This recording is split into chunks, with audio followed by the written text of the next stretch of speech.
seem, I don't know what the deal is with games that make it, uh, I don't know, especially important for them to do clickbait kind of stuff Oh no, I can and tell you stuff like that exactly where they break down. why it goes in this direction. Games are the number one entertainment source on the planet right now.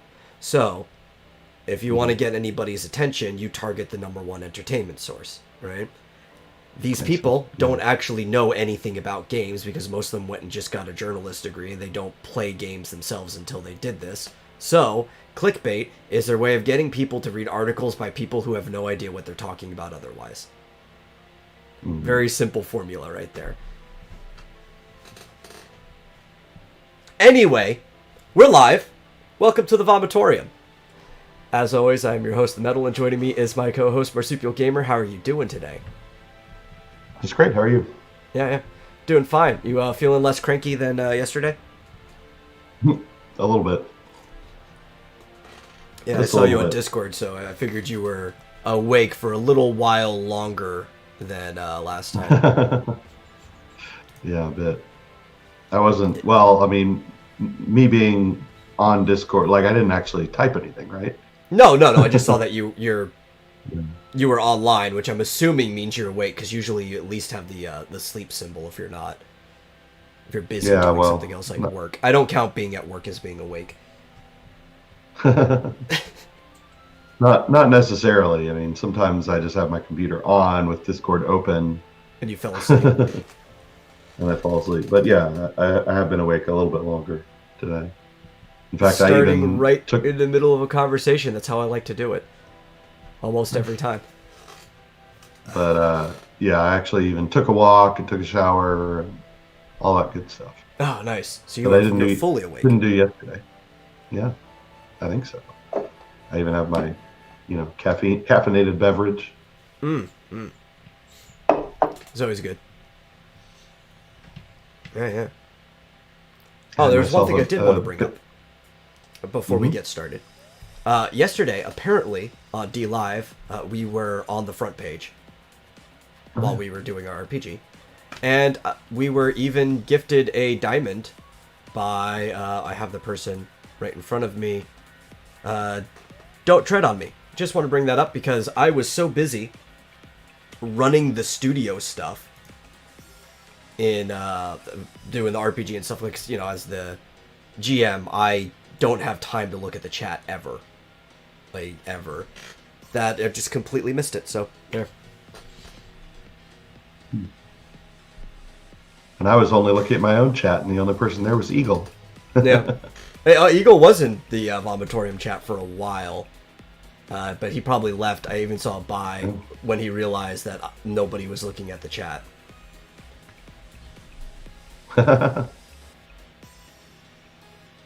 Because Guess we there should pay seems to attention to that be going two forward. phases of chat. When you think about it, there's oh darn it, I lost my mouse again. I have no idea what's going on. No. Okay.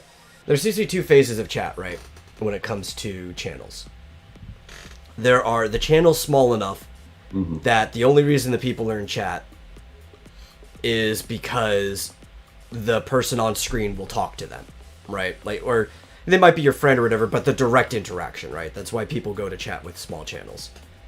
With big channels, people Yeah. go to chat to interact with the rest of the audience because you know that the person in the screen is never going to talk about it. And I like talking directly to Yeah. the chat, but when I'm running an RPG, I do not have that luxury with everything that I'm doing. Yeah. I can't even have a screen with the chat up, right? Like OBS is just sitting in the background. I can't even have it on my phone like I normally do because I have to use my calculator and stuff. There's just way too much going on. Mm-hmm. Well, that's interesting. I wonder why. I mean, how do you get on the front page of D Live? I don't know. It just happened.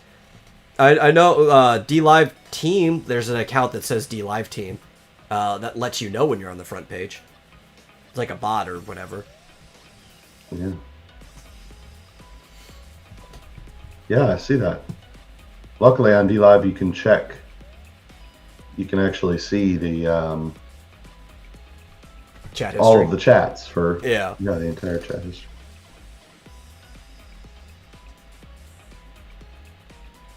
So Yeah. at some point on Saturday, I guess we got on the front page through the Vomitorium Yep. account on DLive. Although And that right was pretty now cool. the video's not coming through. Yeah, I don't know why.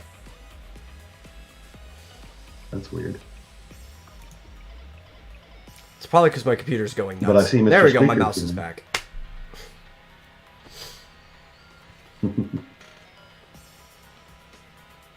Here, I'll post a sticker for channel.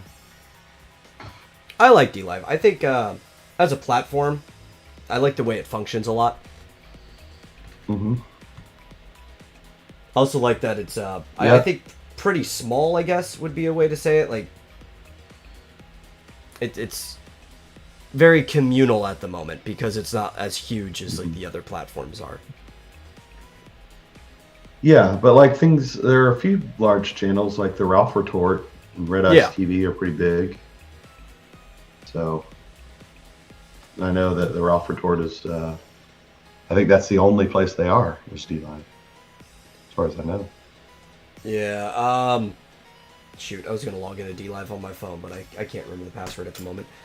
Yeah. Well, I know they've had problems with YouTube, and if you have problems with YouTube, Twitch really isn't the place to go. Because things are actually kind of worse at Twitch than they are in YouTube. Yeah. I know a lot of people were saying for a while that if BitChute would finally get live streaming working, they'd switch to there, but I feel like they've almost missed their window. It's like, I'm also trying to There's so figure out many other- how they would do it, right? Like, they'd have to actually get servers for that. I don't know how live streaming works directly peer-to-peer like they do with their videos. I have no idea. There might be a way, I don't know that much about that stuff. Yeah, they kept saying it's coming, and it never came. So I don't know. But yeah, I mean, I know for a while there it was like, oh, a ton of people would have jumped ship and gone to BitChute if it had happened. But now it's like, well, there are already so many alternatives. Yeah. I don't think they'd get as many en masse moving to BitChute. It would just be another DLive. Yeah, I mean, because I really like BitChute as a video platform. I think it's a good platform, but yeah, you just you got to grab those windows when they come up. You know it. Now, if only Minds could get live streaming down, I think they have the window right now to do something like that. Yeah. They need Yeah. galleries. I think that's the big thing that Minds is missing is galleries, like for videos and photos and stuff like that. Because right now it's just the feed, and you have to like scroll back through people's posts to find stuff. Yeah, that's kind of a pain that you only see, like, even if you click on someone, it's just all mixed in. Yeah. Their texts and the videos and images and everything's all just kind of mixed up. Especially because like I've been uploading the my old Breath of the Wild playthrough. You've seen it. You've even reminded some of it. It'd be nice if I could put all of that into a playlist together, so somebody could go to like the side of my channel, see that there's a playlist for that, click on it, and then just go through the videos. Yeah, at least playlists or something, you know. I guess they're working on a lot of stuff, so Yeah. it's funny. I don't know that they were. I don't know exactly how their funding works, but I'd imagine that getting a huge influx like they did would help with venture capital at least. Yeah. I don't Especially people getting Minds Plus, since that is mostly how they're funded, is through people actually subscribing to the premium service of the website. Right, that's true, and I did. I'm paying whatever it is, $7 a month. So, there is that.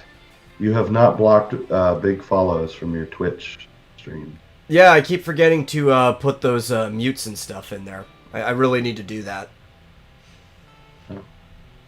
Yeah, I went and all I did was block the word, all one word, big follows, Yeah. and it seems to have blocked all those bots.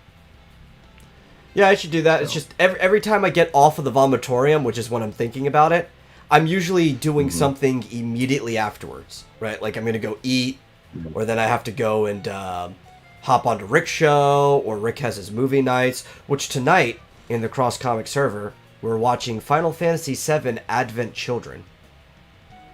Oh, really? Wait, I thought tonight was bad movie night. Did we decide it's a bad movie? We couldn't decide whether it was a good or bad movie, but Rick was short on bad movies, so we're just using that as a fill-in night. Well, did y'all watch something last night? Yeah. What did we watch last night? I was in there with him. Rick forgot to DM me, so I totally forgot to come in. What did we watch?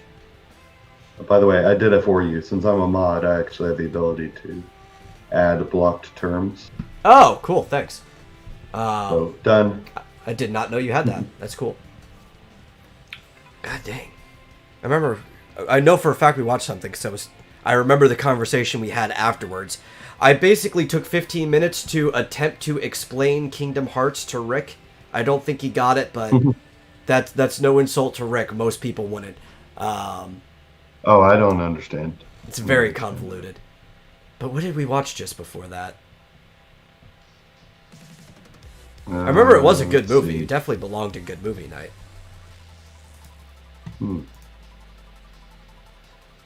Maybe if I look at the chat, it'll remind me. Yesterday, Eagle says Chinese movie. Oh, we were watching Skip Trace, which is another movie I recommended. That is a good movie. Oh, okay. There we go. I've never even heard of it, so. Yeah, it's Oh, boy. Jackie Chan and Johnny Knoxville. A combination that you initially wouldn't ever put together, but you're like, well, you know, both of them are involved in injuring themselves in almost everything they're in, so it makes sense. And, oh,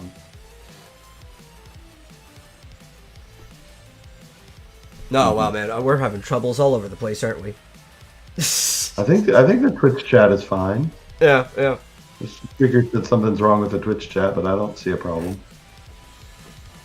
Maybe it's just a little slow or delayed or whatever, but maybe. Oh, okay, I see. So we're not connected to D Live right now. I even it says unable to connect. Oh well. The other places were fine. It was online for a while, but now it just says unable to connect. Anyway, so Skip Trace, Jackie Chan, Johnny Knoxville. Johnny Knoxville's character is a hustler that's been stealing from casinos, who is wanted by several different people. But the real problem is that he witnesses a murder by, like, a Chinese Hong Kong crime lord. And in the middle of witnessing that murder, he is kidnapped by Russians because they believe he impregnated the mafia leader's, like, daughter.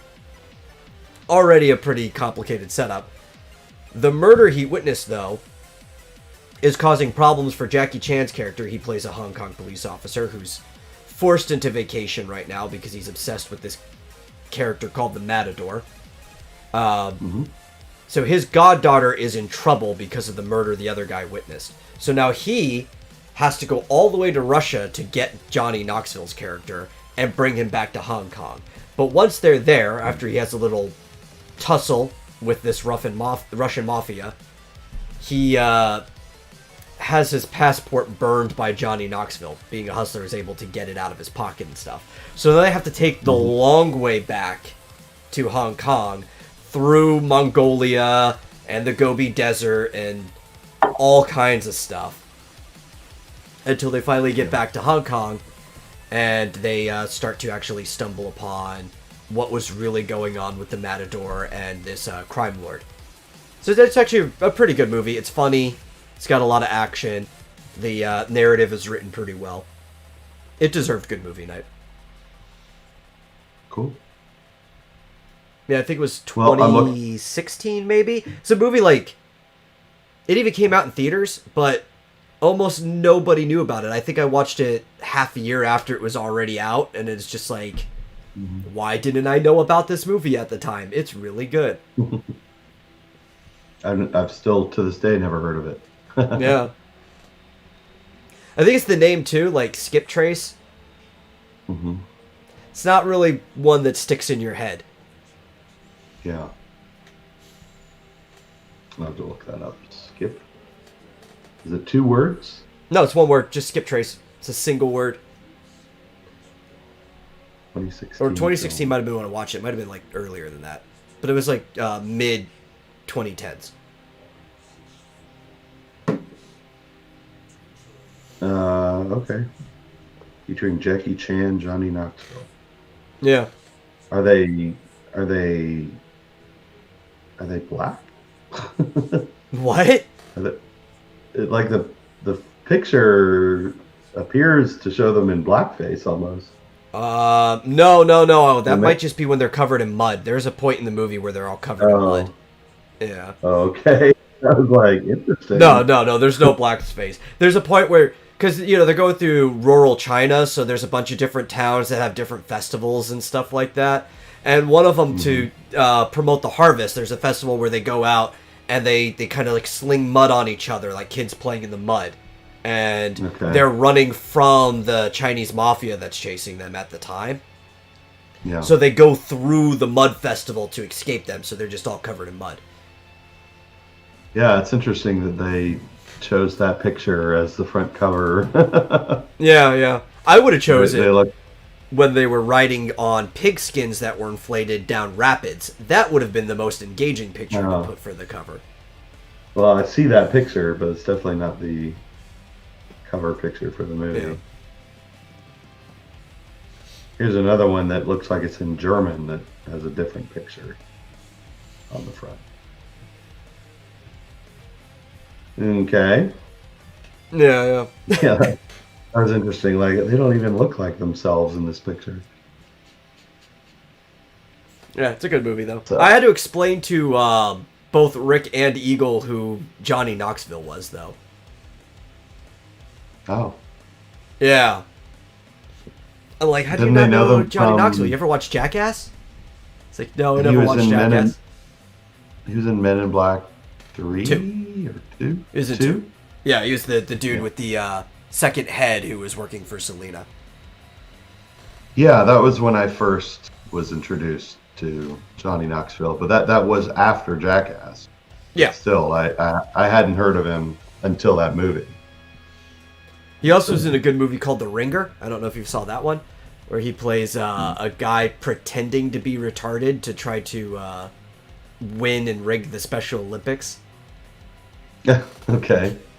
Because he's not athletic enough to compete against real, like, or I guess they are real athletes, but to non-handicapped athletes, he's just not that athletic. He's like, okay, but maybe I can win against now, handicapped people.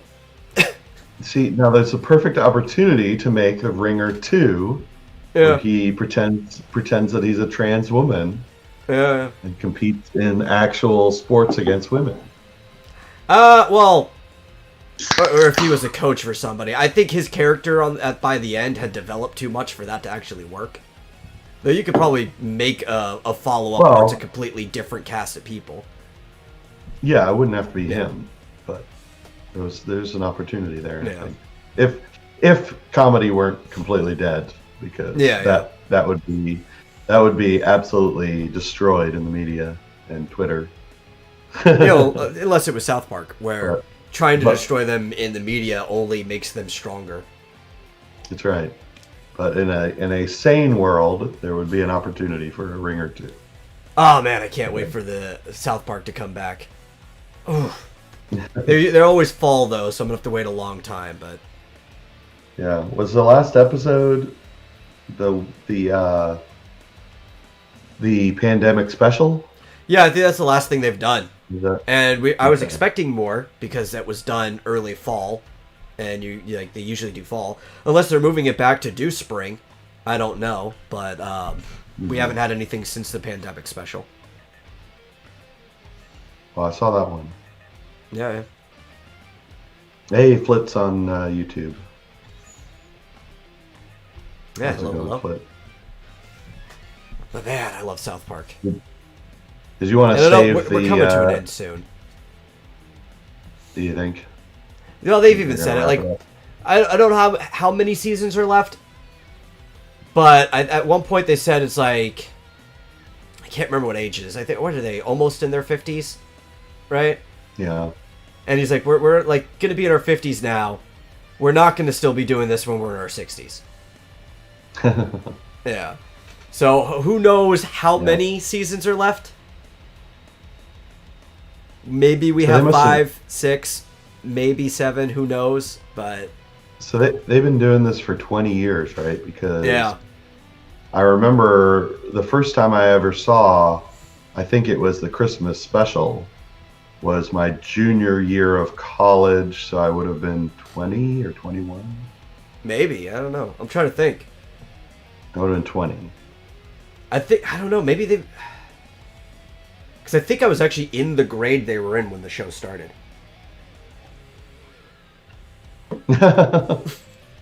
Okay. What, did they start in the 4th grade or the 3rd? I think the 3rd. Let me see when the show started. I might be a little off, but I remember I was close. See, I remember because a girl showed it to me, and she was like, "I can't even understand how they can make this into a show."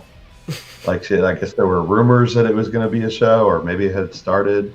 But at the first time I first saw it, and this girl was showing me 97. the Christmas special. Okay, yeah. So I was actually the grade before them. I don't think I saw it until the next year, though. That's probably why I'm remembering that I was in the same grade. Because it took them a while to get out of the 3rd grade. Mm-hmm. Yeah, I think I first saw that Christmas special in 97 or 98. Yeah. So it must have the show officially started, and so I remember her saying, "I don't know how they could make this into a show."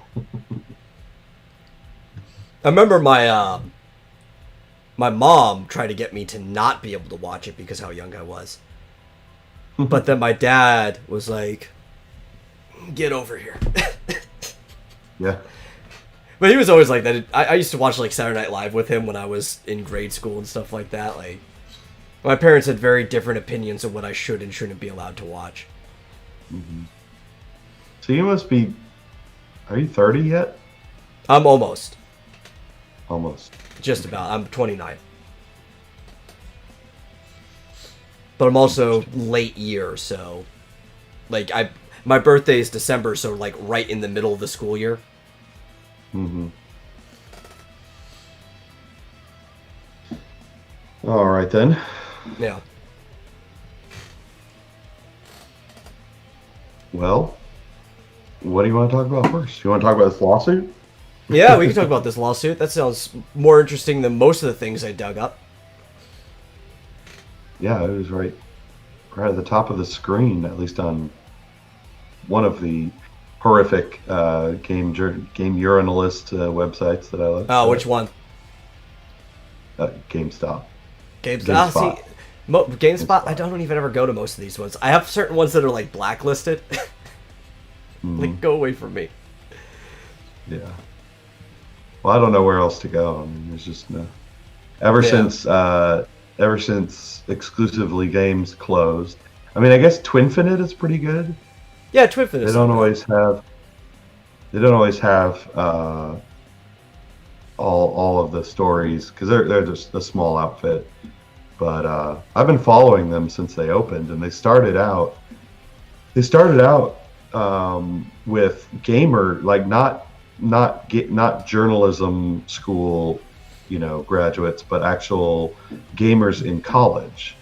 I'm pretty sure that Twinfinite started with some college kid. Well, if we scroll the clock back, a lot of these places started like that. They've just been around for so long and gotten so big that they just start hiring people with journalist degrees. Yeah. Well, but I know some of the. Well, here's the other thing: is that the people who write articles are often also Twitch streamers, and they actually play games. So I know that they actually know what they're talking about. Well, I know They are IGN actually actually used to be like that though, because I knew some of the people working at IGN. they haven't worked there for a Mhm. while. But even a guy I knew from Screw Attack, Destin, who used to do the hard news for Screw Attack, wrote IGN articles for a while until just like a couple years ago. Yeah. You get a really mixed bag, But I like smaller outfits like that when it's just all gamers now. Yeah, exactly. So I haven't actually looked at Twinfinite recently, but I remember I think they started like very shortly after I graduated from college. And so I was like, oh, maybe I should apply, to be a. But I doubt that it paid very much. So anyway, Valve is being sued for essentially for price fixing. Now, I don't know. What's funny is that, and I told you this before, the two articles that I found on this, neither of them mentioned who was actually suing them. They just mentioned the attorneys, the law firm that's doing it. And so, and not who they're representing. Yeah. So I'm like, what's the deal with that? I assumed that it was a lawsuit by Epic Game Store or what's in it, like GOG or something like the CD Projekt Red. But actually, oh, interesting. Oh, no, wait a minute. Okay. So anyway, I don't know who the plaintiffs are. No, this is not the Euro lawsuit, Mr. Squeakers. This is a different one. Yeah, this is a new one. This is in the United States. So this is in the United States District Court, Central District of California. I don't know who the plaintiffs are. It's just a bunch of names. So I've got the lawsuit in front of me. It's Sean Colvin, Everett Stevens, Ryan Lally, Suzanne Davis, and Hope Marquianda. And it's a class action lawsuit. So I assume those are game developers. Yeah, I would think so. But interestingly, I just noticed this. I just brought it up. I didn't notice this the first time around. But, and this is why games Euroanalysts are so terrible. It's not a lawsuit just against Valve. There are multiple defendants. It's a lawsuit against Valve, CD Projekt, Ubisoft, K-Champ Games, Rust LLC, and Devolver Digital. All of these are companies that own their own storefronts. Yeah. Yeah. So apparently, and the case says, class complaint for damages and injunctive relief for 1, violation of Section 1 of the Sherman Act, the Antitrust Act, and violation of Section 2 of the Sherman Antitrust Act. So basically what they're alleging. Now, who owns Epic Game Store? Isn't owned by any of those, right? No, because Epic is a parent company of its own. That I think the only thing above it is China. I'm surprised that Epic is not included in this. That's because I don't think Epic actually follows the practices of where you have to have the same price in their store as everyone else. The thing I think that's with those things in common, all of them have agreed that you have to have the same price if you sell at their stores. Yeah, so this is what's happening. It's an antitrust lawsuit that basically claiming that all of these companies are colluding so that they're forcing game development or game developers or publishers to have the same price on all of their stores. Yeah, pretty much. So that's what I didn't realize. So the sorry, I dropped something. So the articles that say, "Oh, Valve is being sued," that's only part of the story. So they are suing all of these different companies for colluding, essentially, to fix price. Oh shit! Oh, what happened? I just dropped a bunch of soda. Ooh. Sorry. Keep talking. I will just turn off the video. Okay. Where were we though? Colluding. Collusion. Yeah. Darn it! I completely lost any train of thought I had. I've been derailed.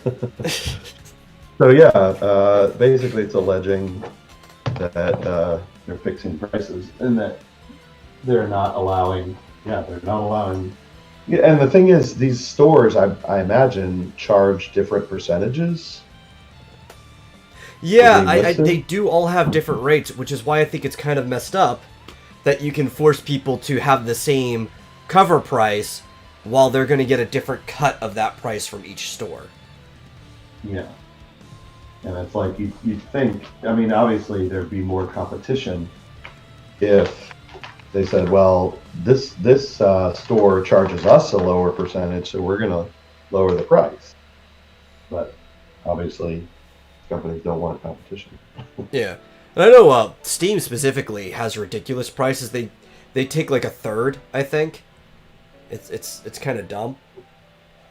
Yeah, modeled off the Apple Yeah. and Google, method, which doesn't really make all that much sense because PCs are far more, I don't know what you call it, universal or ubiquitous or not.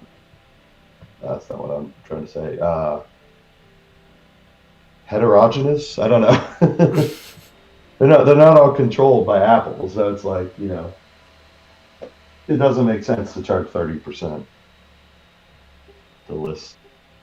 No, no, this is different though, because you're looking at the opposite direction. He says, wouldn't that be like suing every retailer that sells Coca-Cola because Coke requires every store to sell the product with the same sale price range? No, this is not the same, because Coca-Cola, the company, is the one that's forcing them to sell them all within the same range.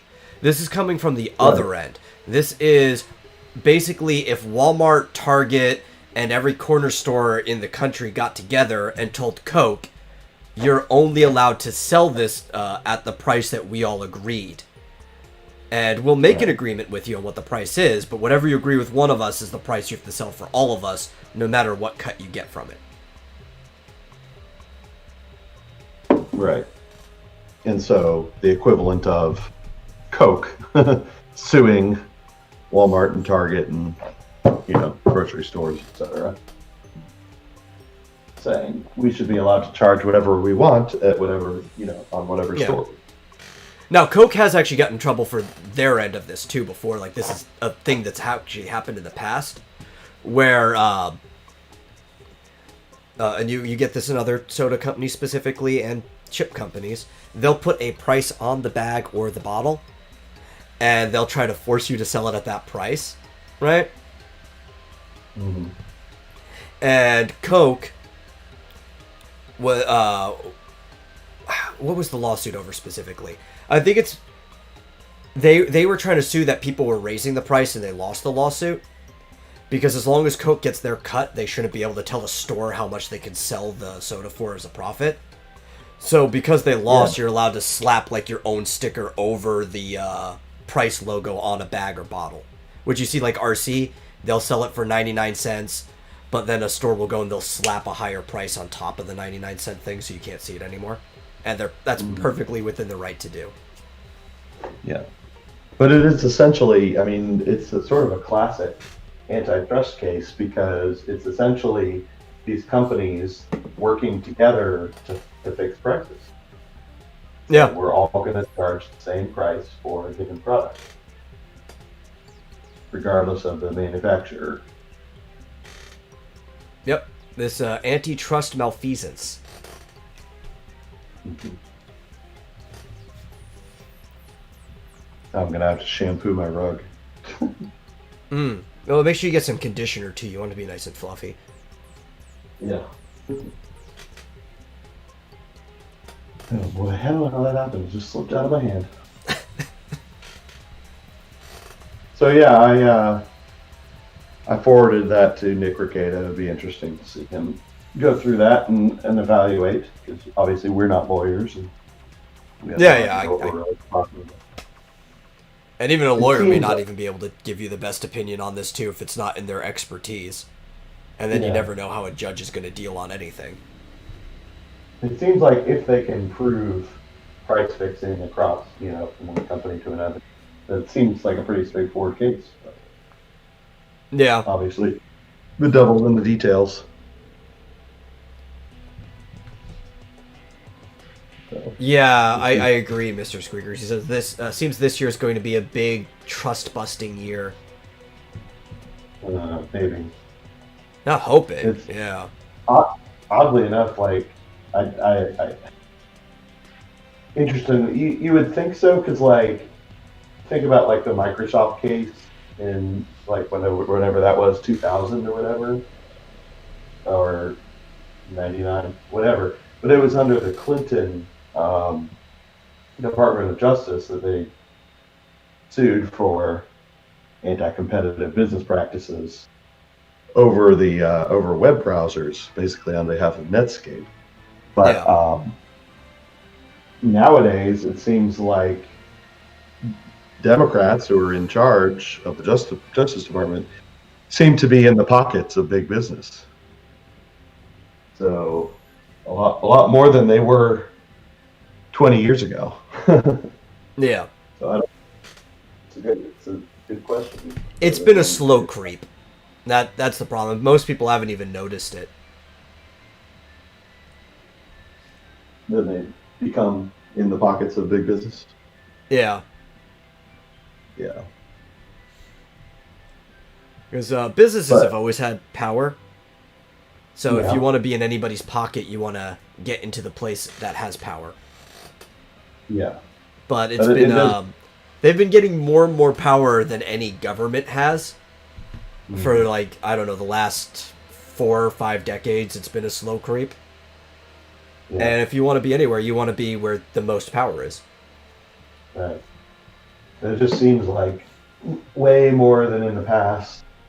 Democrats in particular have been bought. So, not that the Republicans were going to do anything either. They had a bunch of hearings last year on that kind of stuff and then did absolutely nothing. So, Yeah. The I don't Republicans know. don't ever do anything. I know, they just talk and talk and talk and never do anything. But, then we have Elizabeth Warren out there defending hedge funds. Oh God, yeah. God. I hate all of this. So even more of a follow-up too. Remember, because we were talking about the whole stonks situation last time. Yeah. And almost immediately afterwards, I had even sent you a message. I don't remember exactly what I said, but I could find it in Twitter.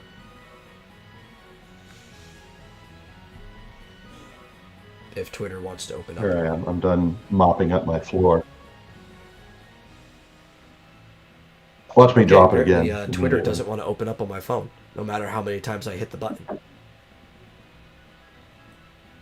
But I remember it was loosely about how I said that people need to start applying pressure back because they don't realize how much pressure a mob that size really has. From a financial standpoint, not like a violence one.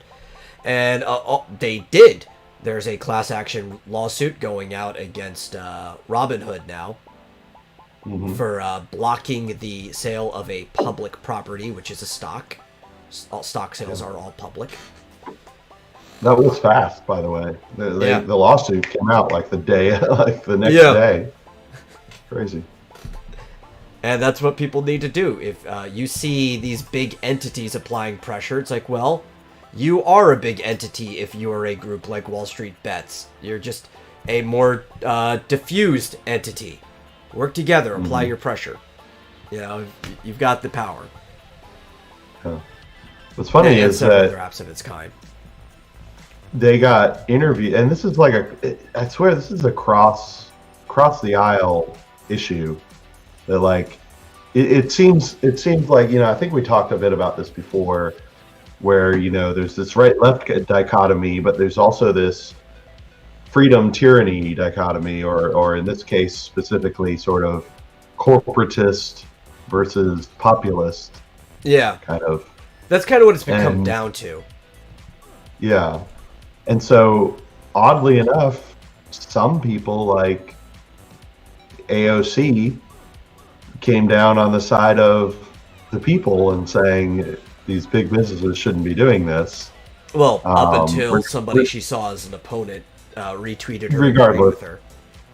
Yeah, but I mean, but she didn't change her stance. I mean, she tweeted something retarded and crazy about him, but she didn't say, "No, I changed my mind. I'm on the side of hedge funds." Right? Yeah. I So don't know. It was very ambiguous what she was saying. I can't all really right. say Well, one way or anyway, the other. well, she that was her Yeah. initial instinct anyway, but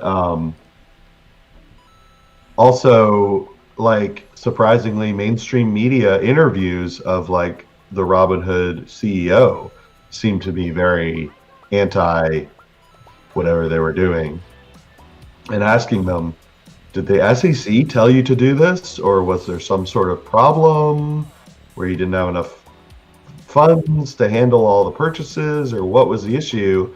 And the CEO is like, well, we got a bunch of stockbrokers were contacting us and telling us to do this, to stop selling. And I'm like, that's your excuse? Yeah. Like, Well, I remember their because blanket statement, right? In the email they were sending out, it even said, in correspondence with our responsibilities to the SEC. Didn't even say that they were told to. It just says with their responsibilities, which could just mean how a company interprets their end of a contract without being told otherwise. Right? It's almost like a yeah, cop out when you say things like that.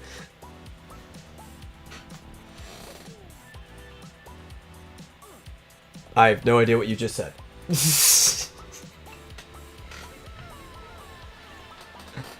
Okay, Buck says it's not that it was. Oh, well, let me respawn. Flit asks, were the rumors of Robinhood selling people's GameStop stock without knowing ever confirmed? Which I don't know if it was confirmed or not. I haven't looked that into it. But then Buck says it's not that it was doing without their knowledge. It was that it's selling them without their direct consent. Which I think overall still amounts to the same thing. I just don't know if it was actually confirmed. I haven't looked into it. So that saying yes or no would be inaccurate. I just don't know.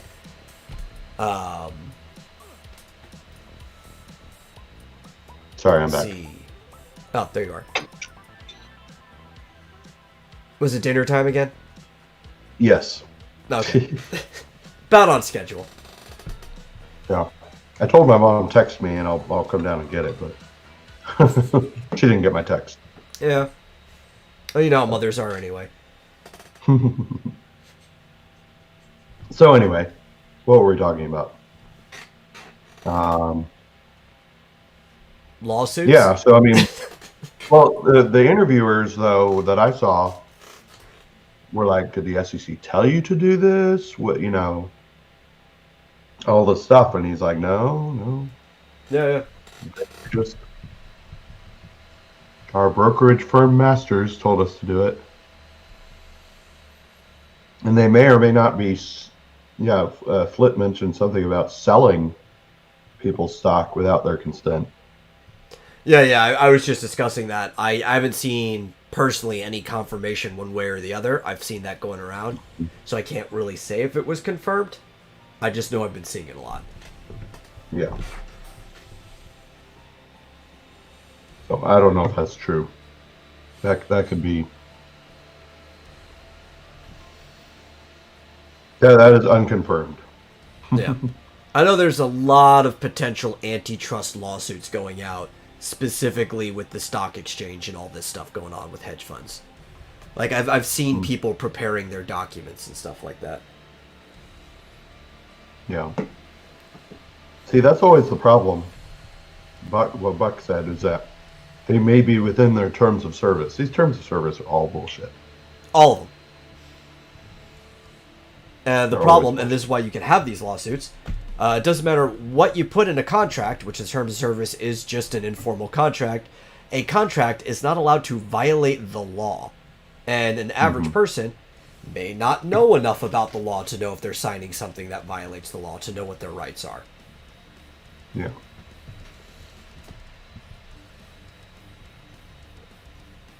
Yeah, this age of private companies hiding behind their terms of service to violate the law or violate your civil rights needs to come to an end. Yeah.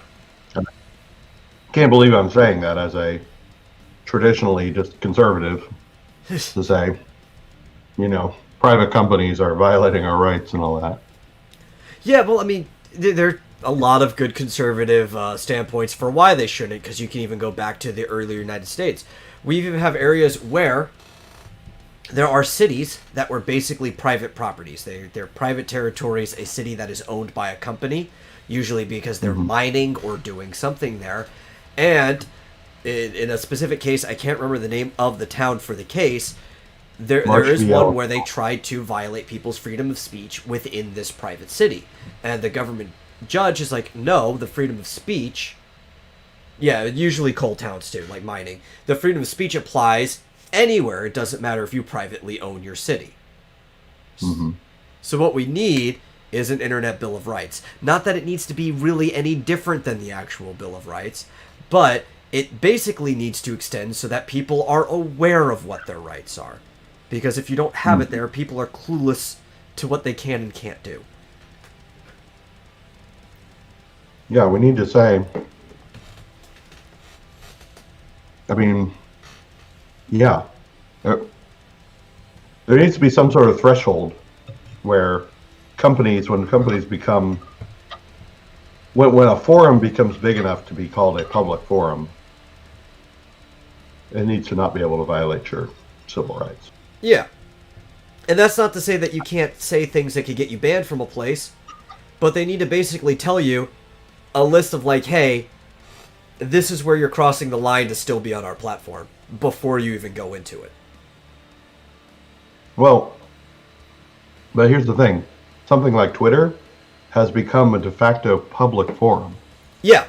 And they could argue that it's a public space. Like it's the town square, which is what they want to be. And you could say that there is no place, no line that you can draw other than incitement of violence or breaking the law. Yeah. Basically, and they need to not even be the arbiters of what is breaking the law. They need to refer anything that they suspect. They need to refer that to law enforcement and have them handle it. But essentially, they've become large enough. I mean, here's the thing. They're obviously politicians communicate on their platform, and things like weather alerts are being sent through Twitter, Amber alerts, and that sort of thing. Yeah. And if you can't be allowed to get those, that's, to me, a clear violation of civil rights.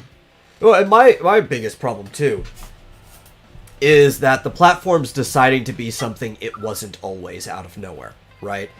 Like, a lot of these platforms, like YouTube, Facebook, Twitter, they all got big on the notion that they were basically just open platforms for people that could do almost anything you want as long as you weren't violating law. Even though Twitter is allowing people to violate the law, specifically in the realms of pedophilia, but that's a completely different topic. But they got big off of being the free space, the place where people could come, being the public forum. They didn't impose any of these rules on you when you signed up or anything back in the day. And now all of a sudden they're wanting to change what they are. If they were what they're trying to be now from the beginning, they would have never gotten as big as they are. Right. They're renegotiating the deal without your permission. And this is my biggest problem with it, right? Because I don't have a problem with terms of service as long as the terms of service itself isn't violating the law. But these websites have this blanket ability to update their terms of service, and you have to agree to it or else you can no longer use the site, right? So they could just change the agreement on you. Your landlord can't do that to you when you are renting an apartment or anything like that. They can't just change the contract that you have with them unless they bring it to a court to force the change. Right. This doesn't fly anywhere else in reality other than like, well, we had a contract with you with this terms of service, but now we're altering the deal. Pray we don't alter it further. Yeah, it's kind of like if they said, if they allowed people with pets in to their, apartment, and then all of a sudden said, nope, you have to get rid of your pet or leave. Yeah. Like that's not it's not going to fly. But yeah, I feel like it's similar to Microsoft. There's such barriers to entry, especially when they're colluding with other platforms to get things like Parler essentially shut down. Yeah. It's a clear Well, like antitrust violation. what Flip brings up. At the end of the day, these platforms are only as powerful as they are because they have the payment processors on their back. Right. Specifically, he brings up MasterCard and Visa. MasterCard's the biggest because Visa is a singular entity. MasterCard is ran by a conglomerate of the 12 largest banks, right? And each one of them have a member of the board on there. So MasterCard, in many ways, is more powerful than any of these banks individually. It is the money source of the world right now. And if MasterCard colludes with anyone to say you can't have a platform, is that really fair in any degree, right? The most powerful entity in the world is like, oh, we won't let you take payments or anything like that. We won't let a domain provider take payments from you so you can have your domain. We're just cutting you off at the ability to use money altogether. Mm-hmm.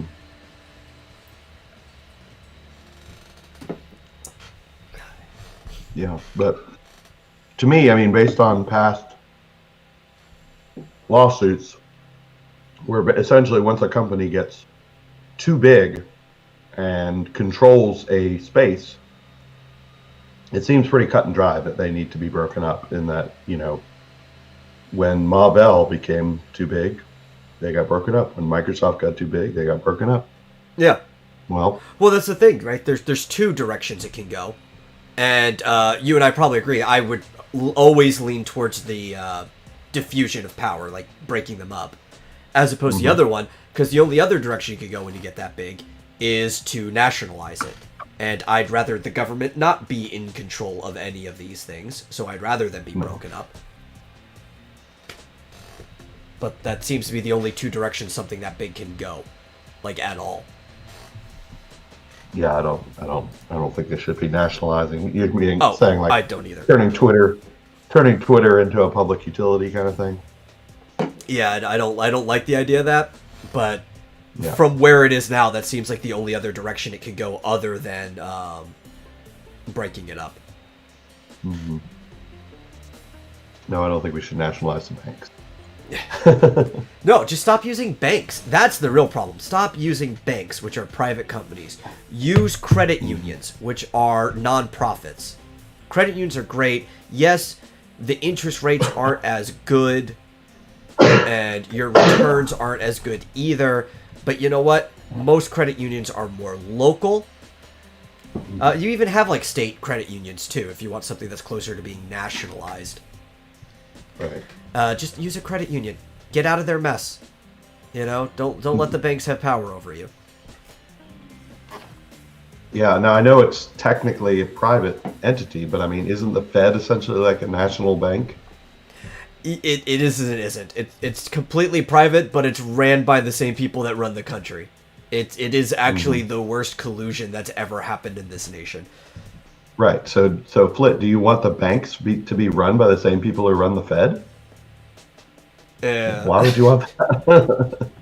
You want the banks to be run by the same people who run, Obamacare? I mean, they kind of already are, just in a roundabout way. I guess. But I mean, how do you trust bust the bank? I mean, this is a whole other conversation. Yeah. Because I mean, aren't there multiple banks that are in competition with each other? They're not in competition with each other is the problem, though, right?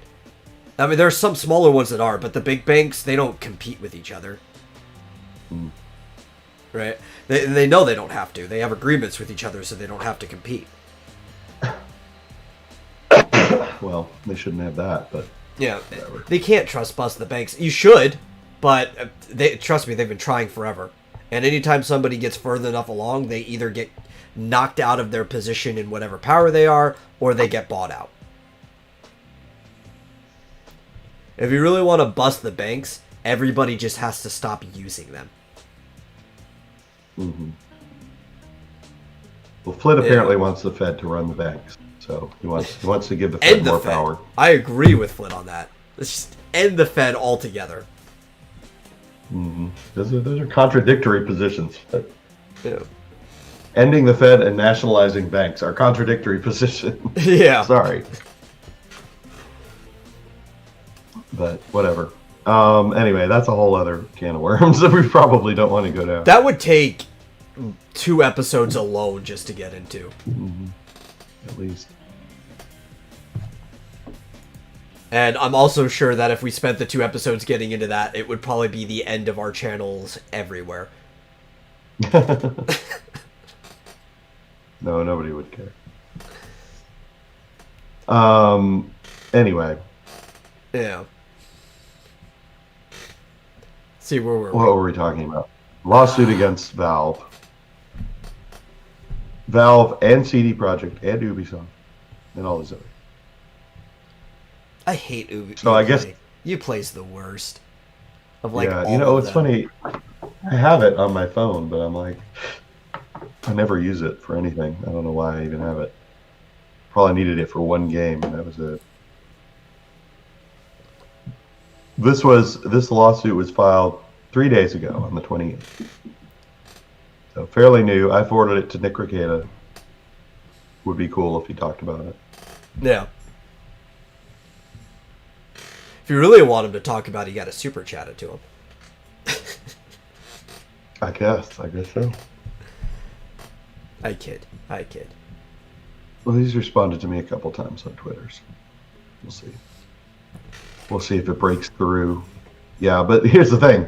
I'd have to super chat it, but probably at least $20 worth. Yeah. You could rip on Jim Sterling. That would bring me joy. I think I've done enough ripping on Jim Sterling in my life. I like to pretend that guy doesn't exist anymore. I don't even know who that is. I actually used to like Jim back in the day, like way back when he first started at Destructoid and stuff like that. But man, that guy just got worse and worse every year. Because he used to be like one of those bad boy journalists of the internet or whatever. Because he used to do game reviews and things like that. But the longer he kept going, he started going PC. I think it has a lot to do with the person that he married, who I think is a woman, looks just like him. There's just all kinds of things with Jim that I just like to pretend he doesn't exist.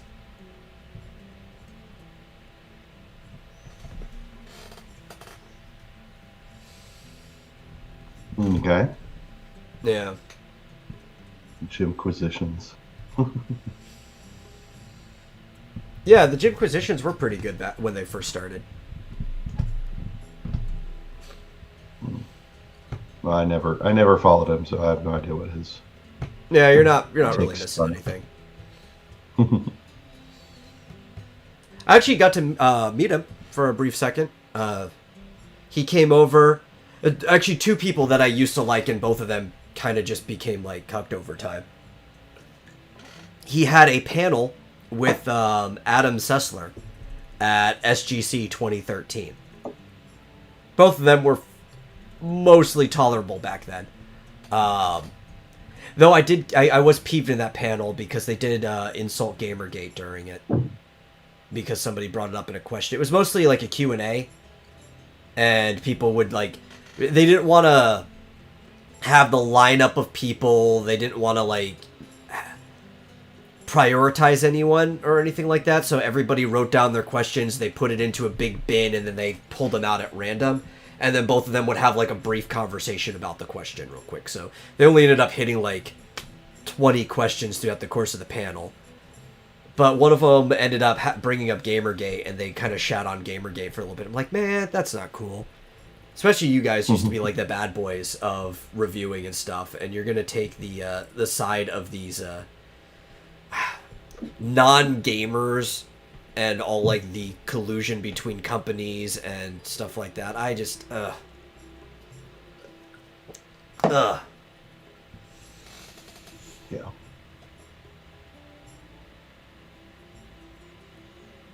Well, what else is happening? Let's I haven't see. found much else. Well, we had some other stuff that were planned, but usually we save the RPG talk for the end of the show. So Yeah. we still got an hour to blow for that. Did you want to? Speaking talk of about Adam what? Sessler, I WandaVision? guess that would be a good thing to Oh, transition. okay. I did have something involving G4. Or would you rather talk about WandaVision first? No, no, go ahead. Okay. So, here we go. Buck jumped in. No, we're not going to continue talking about Jim Sturley if that's why you jumped in. We're talking about G4 now. And that's actually why I jumped in. What, the G4 thing? Yes. Okay. So, the revival of G4 is coming back. They've been teasing at this for a while. We had no idea when it was actually going to happen.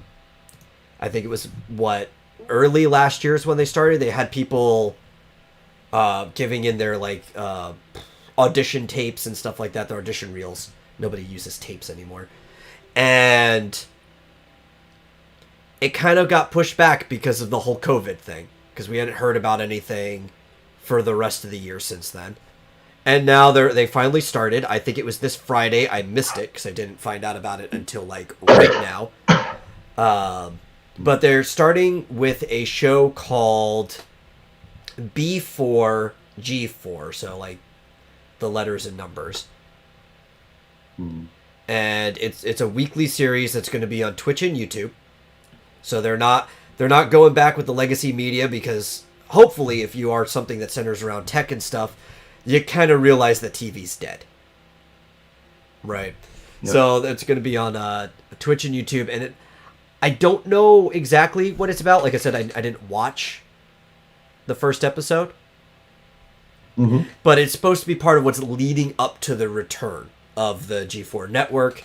So I think it's going to be it's going to have sketches, music parodies, game reviews, and more. It's going to have stuff that pretty much resembles both X-Play and Attack of the Show, which are probably the two most iconic features of the G4 network.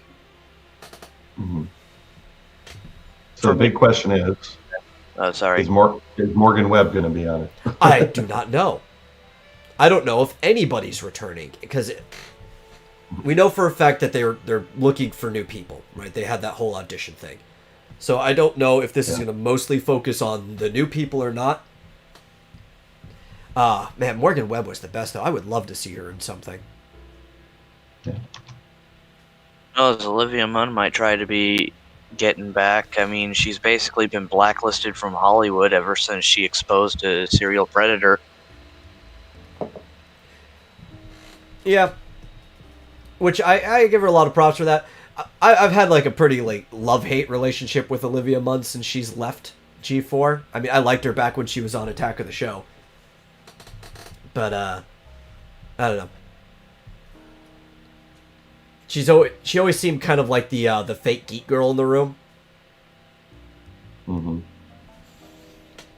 While Morgan Webb always struck you as the actual person who plays games.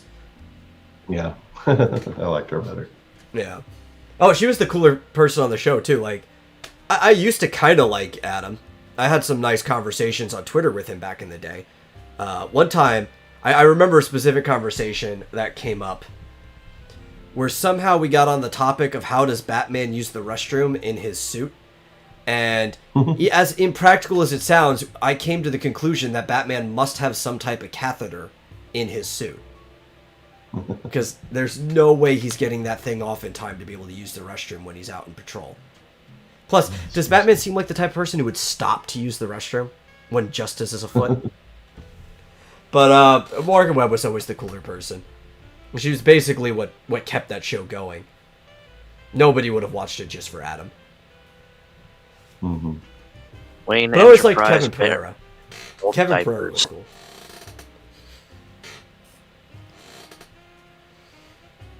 What was that, Buck? I said Wayne Enterprise brand adult diapers. You see, adult diapers don't work very well. Because it's stewing and it's keeping in there. You know? And Yeah, well, but yeah. as far as the comics are concerned, apparently you slap Wayne Enterprises on it, as long as it's not a security precaution, it works perfectly.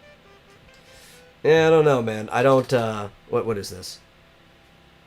It's Morgan Webb. Oh, yeah. No, she still looks fine. Like she's aged really well. Um, but what was I getting at? No, dude, you can't. I mean, imagine wearing a diaper even without anything in it in that suit, right? You're throwing away flexibility altogether.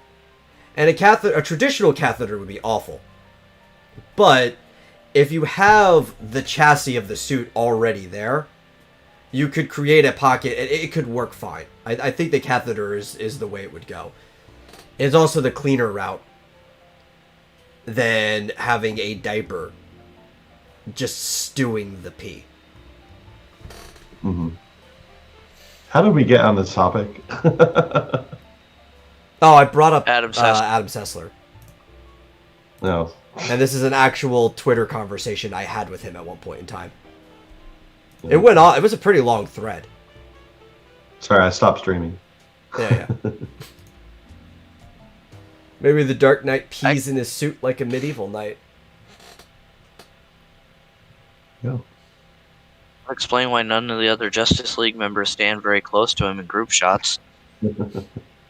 It's all like in his boots. Yeah. Well, this is why the codpiece was actually a very functional thing. It was mostly for fashion.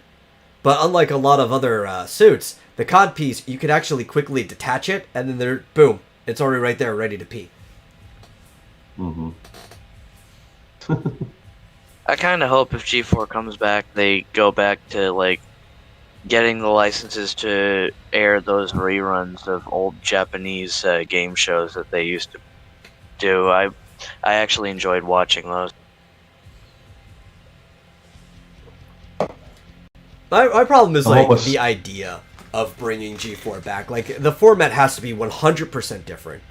Because G4 was great before the craze of internet video.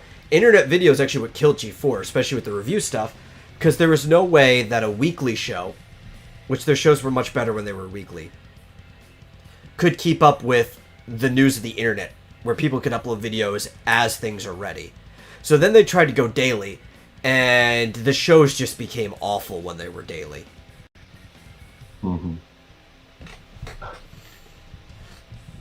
Okay, good. Morgan Webb is smart enough to not be a complete Twitter spurg. Oh, no, Thank she's God. great. Yeah. Jesus Christ. I was almost scared to look her up, but yeah, she tweets like once a month. Yeah, I've been following her for a while. She's actually one of the better people on Twitter.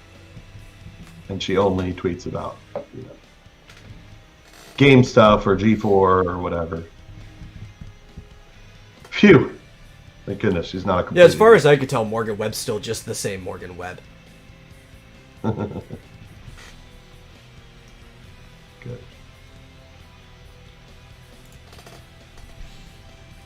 But that's the thing. I don't know what type of program is coming back. I'm assuming most of it's going to be short form. I don't think everything they're bringing back is going to be like full episode lengths of stuff, because that's just not the best route to go in that field on the internet. You know, especially if you're going to bring back reviews and sketches and stuff. Instead of making a whole show of sketches, you can just upload the individual sketch whenever it's ready to be uploaded. Yeah.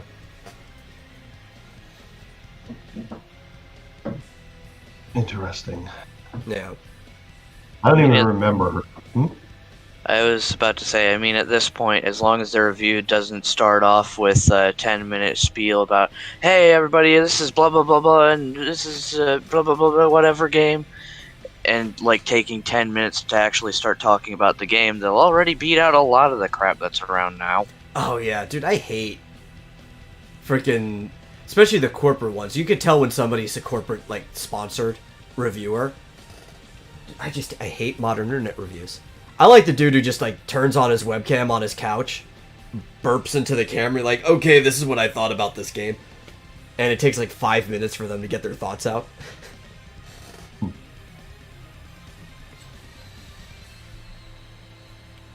Hell, I made a shorter review for Batman Arkham City than most of those people, and it was completely unrehearsed because asshole over there just turned on a camera and asked me what I thought about it. Okay, what were you going to say before, Marsupial?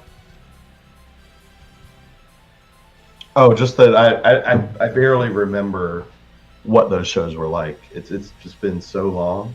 Oh, yeah. I just don't even remember them. I mean, I remember they existed, and I remember Morgan Webb, but that's all I remember. I have a very distinct memory of those shows.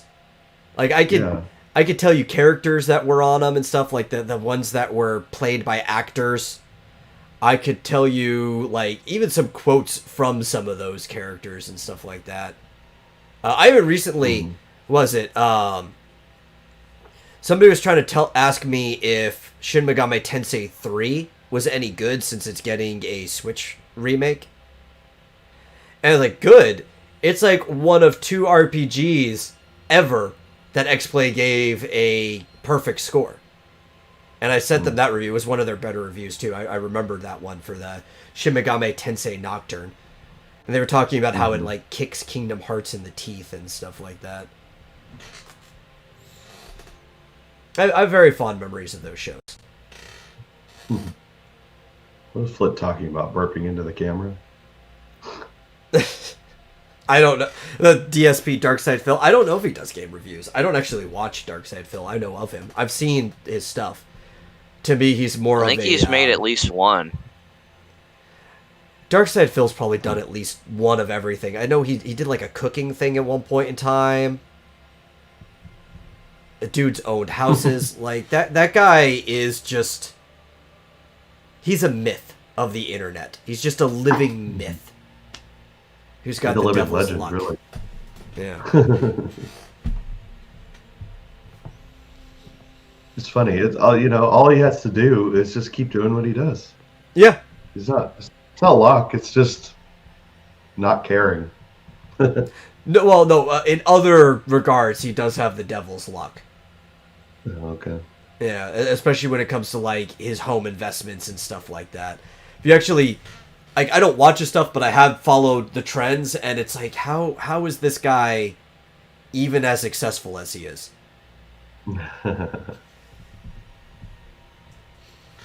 I think it's just persistence. That's my theory.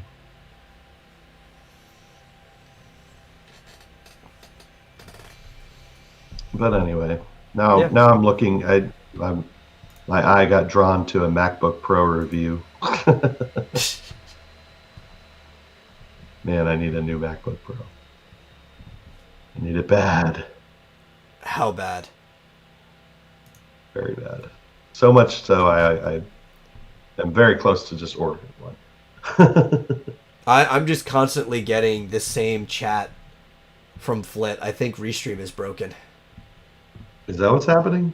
Yeah, Restream has been like reposting the exact same thing over and over again in like an interval. Yeah. Yeah. There we go. Here's some other stuff. Strange. Yeah, that's why I was like, why does he keep saying the same thing over and over?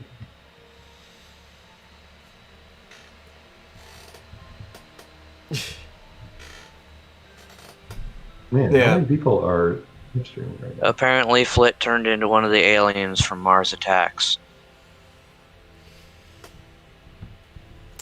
All right, so something briefly.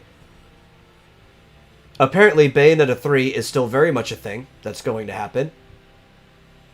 You can be sure of that. I know it feels like it isn't going to happen at this point in time. It's been so long. Kamiya has said yes. It's you can expect news this year, sometime, maybe. I mean, was it ever not going to be a thing? I don't even. Didn't they announce it? They announced it, yeah, but they pretty much confirmed there was going to be a Bayonetta 3 after Bayonetta 2 came out, but it's been a while. Okay. And it's been a while since anybody's nowadays got information too. But Kamiya's like, yeah, it's January. We've got something coming out, right? We've got to have something coming out. It's safe to expect there'd be something coming out. There's a lot left in this year, is what he's saying. But his suggestion to fans who are waiting for information on it, hopefully there'll actually be screenshots or trailers later this year, but he's just like, my suggestion would be that maybe we should all reset and forget about Bayonetta 3. Then, when something finally does happen, it will be a nice surprise. Won't it? And from what I take, and I've seen the people on the internet, people get like this. I'm sure you've seen this with a lot of different game franchises. If somebody doesn't constantly get news about something, they start to freak out. Like, hey, you said this thing was going to happen. Why am I not hearing more about it? When is it going to happen? And I guess it's... Victim on a lawsuit. yeah. Especially in games, when you've got games like... let's talk about Square, with Kingdom Hearts 3 that took over a decade to produce. You can understand why some people start to get worried about games they haven't heard about in a while. When's the last time we heard anything from Nintendo with Metroid Prime 4, right? But I swear at this rate we're going to get a remake of the Zelda CDI games before we get more news on that. Somebody did a HD upscale of the Zelda CDI games that you can play for free on the internet, so in a way that's already happened.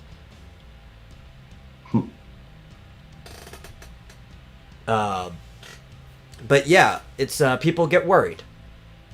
But it really hasn't been that long since we've heard anything about Bayonetta 3. I think it's only been a year since anything was mentioned. Because I think it was just before the whole COVID situation.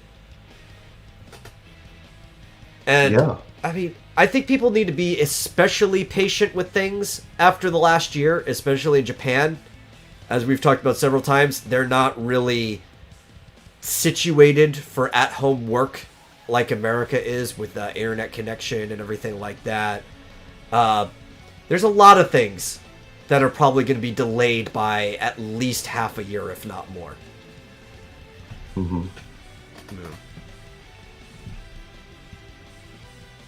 Yeah.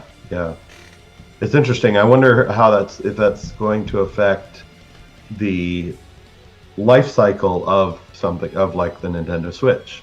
Maybe. Like, I don't know. It feels like it's been out for a while now, right? I mean, it'll be like 4 years since the Switch came out. And 6 is about the average life cycle for a console. Yeah, 6 or 7, but it feels like it's got to be around longer than that because, I mean, there's still so much that I'm expecting to come out on it. Yeah. You know, I mean, I don't know when Metroid Prime 4 is going to come out, but I assume it's coming out exclusively on the Switch. Well, I think the fact that we've been hearing rumors of the Switch Pro 2, which I'm not exactly excited for. I'm kind of just content with the normal Switch, but I know a lot of people have been wanting like a 4K Switch or even something that does true HD without upscaling. The fact that we've heard rumors of the Switch Pro might also prolong the life cycle of the Switch. Because I doubt if that comes out, they're just going to, in a couple years, go over to the next console. See, I'm nervous about the next Nintendo console because it's like the Switch is so good in so many ways that I'm like, they can't possibly top it. They're going to fuck up. Are we going to have a Wii to Wii U situation? Oh, God. No. Yeah, something like that. I feel like I'm just nervous that the next Nintendo console is going to be something horrifically bad and stupid. The controllers are Power Gloves.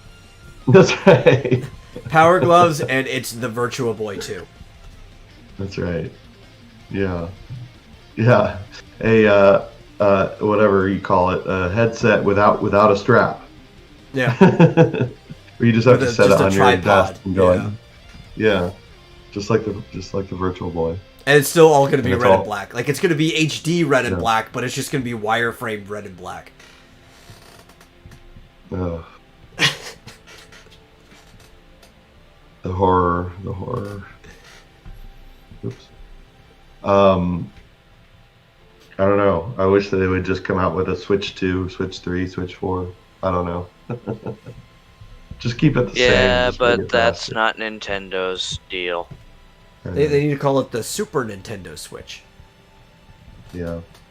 Well, I mean, if they'll likely come out with something akin to a Switch Pro, because they've always done that. They've always Yeah. had some sort of update. The But, new Nintendo Switch. There you go. Stupidest name ever, because it's like it's not going to be new forever, you know. Yeah.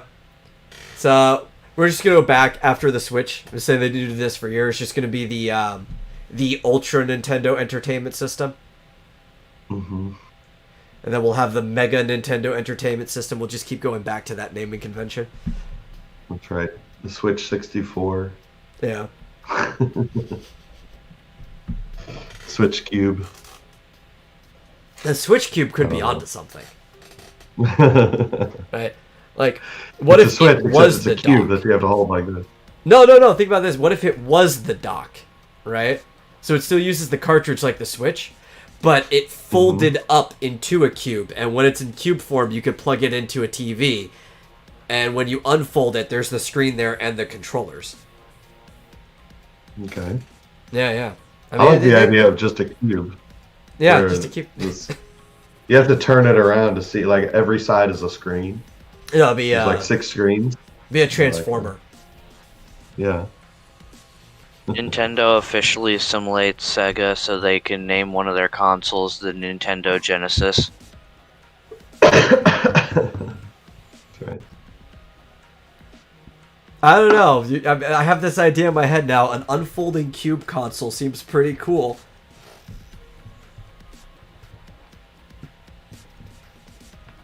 Unfolding cube.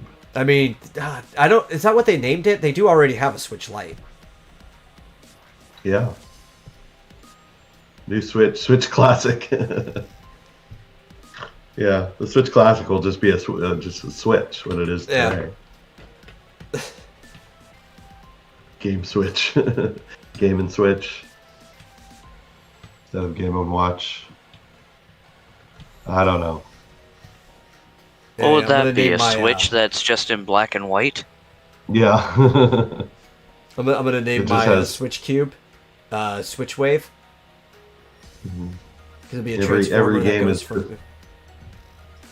It's just every game is just an LCD screen with, set images on the screen. Yeah. I'm waiting for them to eventually actually use the names Dolphin and Revolution. There you go. I Well, kind of can't use wanted a Dolphin console now. that looks like a dolphin. And you usually put the cartridge like in the dolphin's mouth.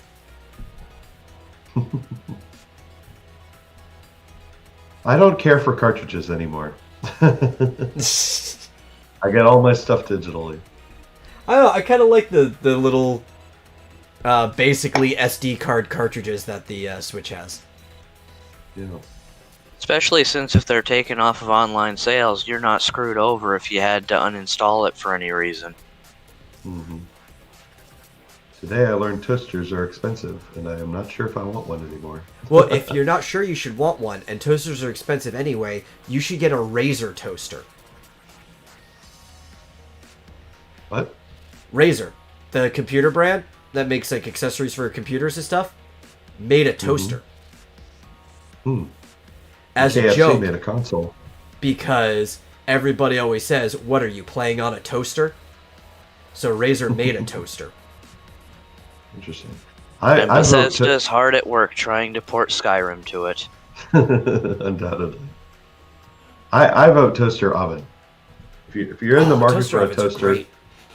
look into toaster ovens because they can You toast. You pop a grilled Especially cheese if right you- in there. Yeah, especially if you get one with top and bottom, heating elements. But they can also do more than just like- toast. When you try to nuke a piece of pizza the next day, it gets all like rubbery and floppy. But if you put a pizza in the toaster oven, it's great. It's crispy. It's got a nice crunch to it, but it still tastes like the pizza. It doesn't really change And it's the a lot- taste or texture. Yeah, it's easier and faster than using a regular oven.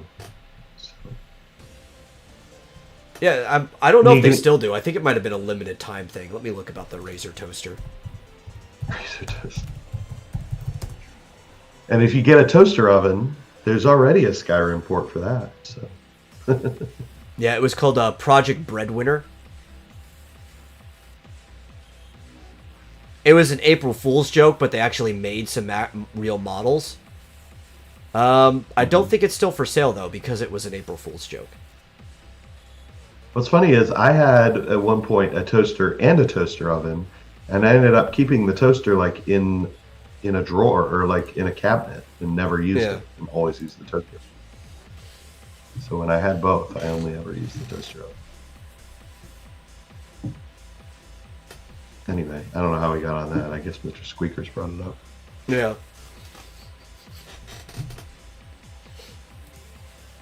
So what do you think of WandaVision? The last episode that we watched, I thought it was pretty lame. It was my least favorite episode so far. Yeah. Which is sad, because I really like the actress Kat Dennings. Not a fan of Darcy, though. Like the character she plays. Oh, right. She was in it. Okay, I forgot about that. Yeah. Yes.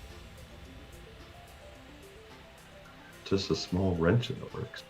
What? The tangent we create is just a small wrench in the works. Oh, I see. Always enjoyable to get on tangents. Yeah. So, yeah, we watched WandaVision, and it was quite different from the first 3 episodes. In that, nothing new happened. Were there 3? Yeah, this is episode 4. So, I guess, slight spoiler alert, or entire spoiler alert, in case anyone has been watching it and wants to watch it, but hasn't yet. Do you want to give a recap, or? Yeah, I could give a quick recap. So basically, if you have been watching up to this point, then you're aware that the last 3 episodes have been mostly in sitcom form, with maybe like the occasional breaking of the world. And they've been going through the decades, whether it was 50s, 60s, 70s, right? Is what we've had so far. Seemed like it. Yeah. So each episode has been a different decade of like TV sitcom, and it has had Wanda and Vision in this world as like a family of the 2 of them that just moved in, and at some point she even becomes pregnant like instantly. It's very Bewitched, I Dream of Jeannie like, but it also mixes in different things from the decades outside of those 2 shows. And this current episode didn't advance that any. We didn't go into the 80s, which might be by design, because if they did it with every episode, they'd run out of decades really fast. Yeah.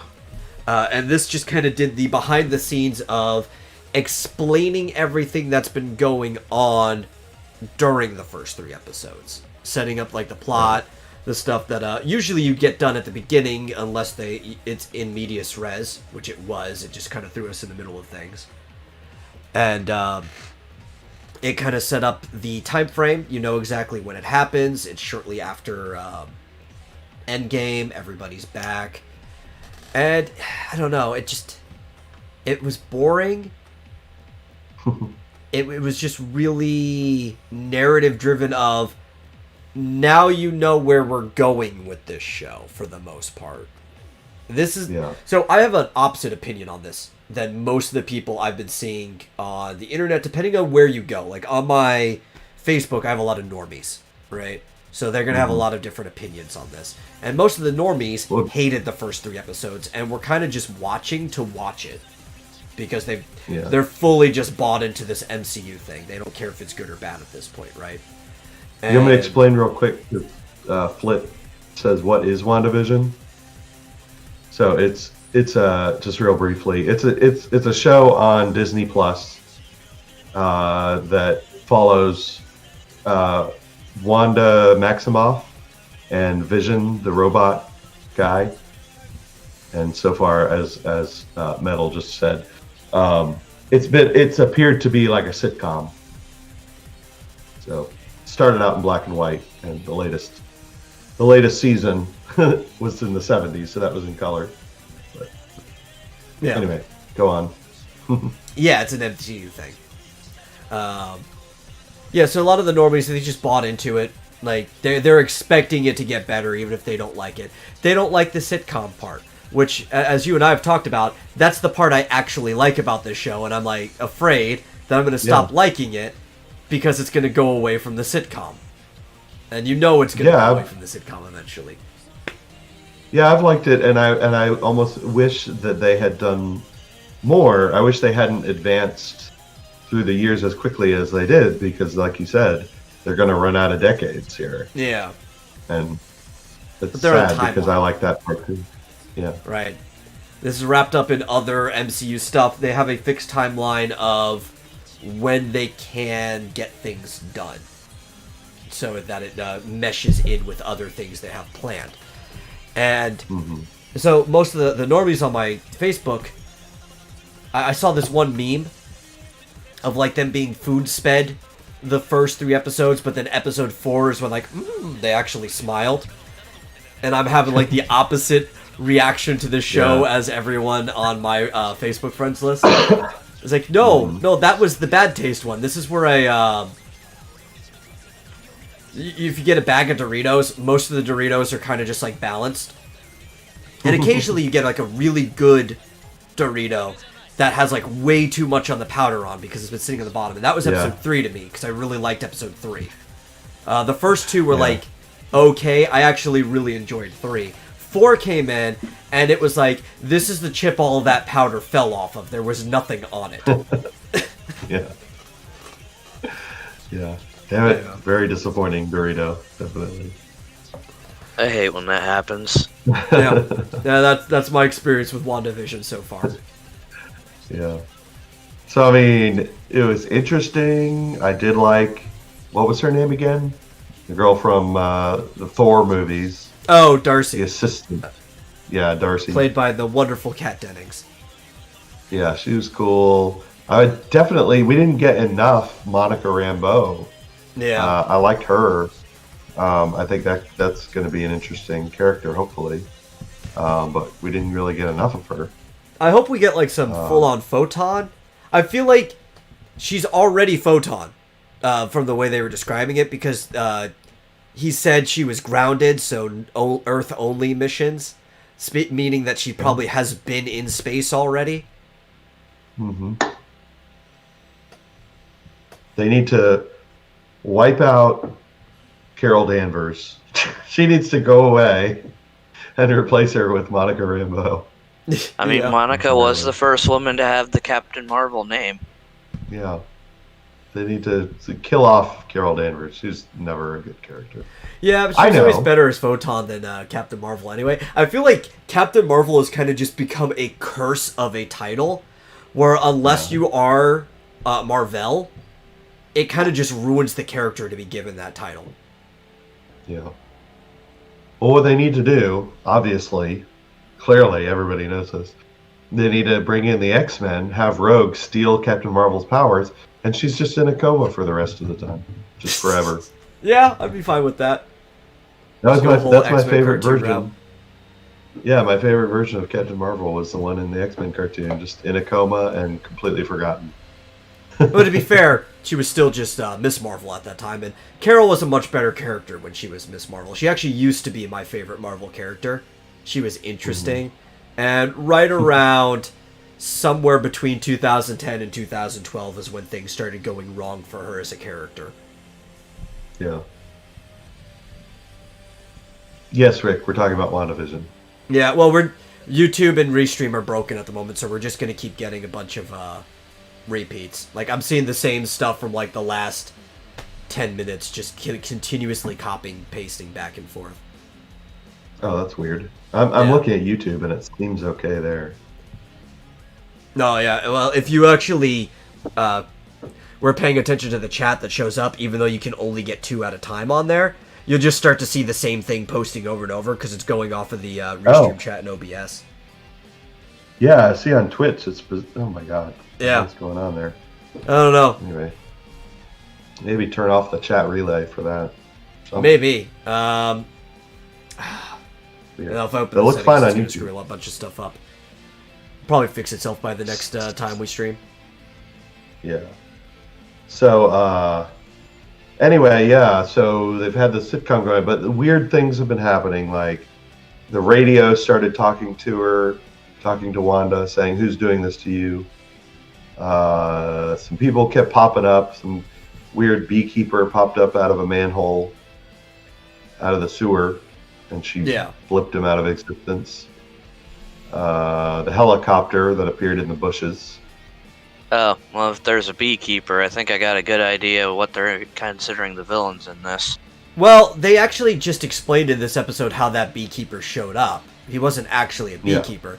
The whole thing of this episode was explaining kind of like what this space is, how things interact with it, and then it went and explained all the weird things that happened throughout the sitcom.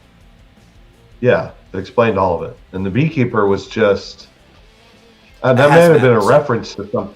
Yeah, that might have been a reference to something else, but in fact... That's what I'm talking about, what it could be a reference to.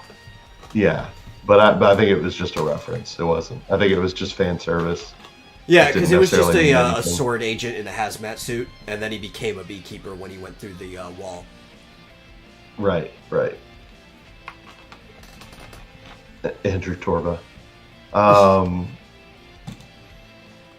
So yeah, and it was weird because like the helicopter was just a drone that turned into some sort of retro helicopter when it went into the town, and Monica got sucked in accidentally.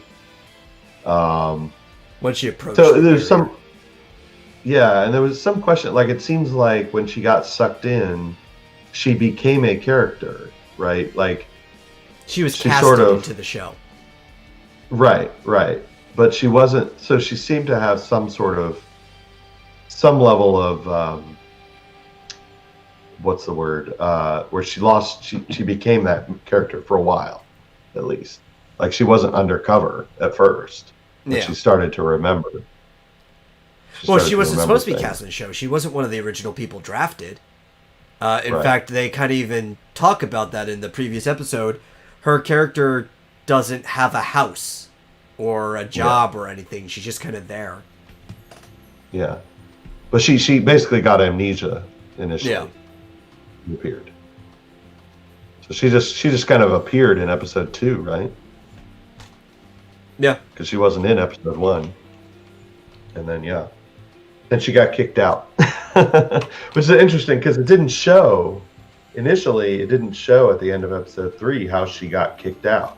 Like she just kind of, Wanda looks at her, says, "You don't belong here," and then all of a sudden she's coming out of the wall of the town. It's funny that it kind of showed exactly how that happened.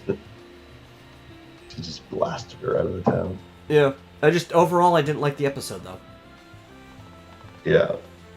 It was like exposition. The entire episode was exposition. It was just like, here's what's going on. You know what it reminded me of?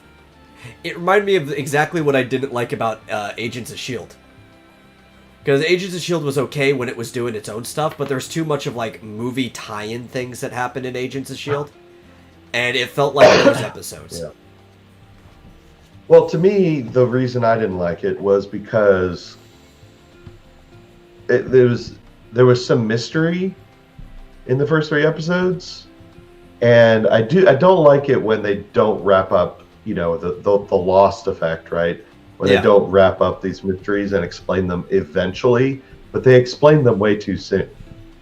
It was like, and most of it you could sort of guess. Most of it, I think we figured out. The beekeeper one was a little bit of a question mark, like who the hell is that?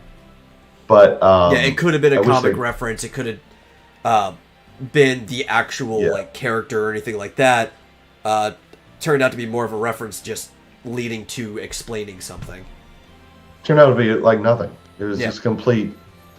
Oh, it's just we're trying to get into this town, and that's what happened. It's just like, okay, so they wrapped up all the mysteries to date. It's like they could practically end it here, and it's like, okay, we've found out everything there is to find out up to this point, other than what's going to happen next. Yeah. So I think they went a little bit too far the other direction, where it's like, No, we're gonna wrap up all the mysteries immediately. Like, leave something to the imagination for a while. You gotta think, their target audience is the lowest common denominator. They don't have a lot of faith in the intelligence of the people that they're selling the show to. I guess, but I mean, so did Lost actually have more faith in their I think so, actually. Audience? They probably had more faith in the audience than I had in the person running it. Yeah. Yeah, I mean that was the problem. You don't want to go that direction because they completely didn't wrap up a whole bunch and didn't even know where they were going with it. But in this case, it was the opposite direction, where it's like, yeah, everything's tied up in a little bow at the end of episode 4. It's like, really? Okay, I hated that, but all right. But also, hello, Dillard. How are you? Hi. Oh, How's it going? I was looking in the chat. I was like, where do you see John Dillard? No, there Can you not hear me? Up I to hear this you. point, I no. hear you. No, your Discord was lighting up, but you weren't having any audio come through. Oh, that's terrible. You're a little quiet, but you sound better now. Oh, I'm sorry. I just said, hey, how are you doing? Thanks for having me. Oh, okay. We're doing fine. Doing great. So anyway, We were I just agree. wrapping up talking about WandaVision.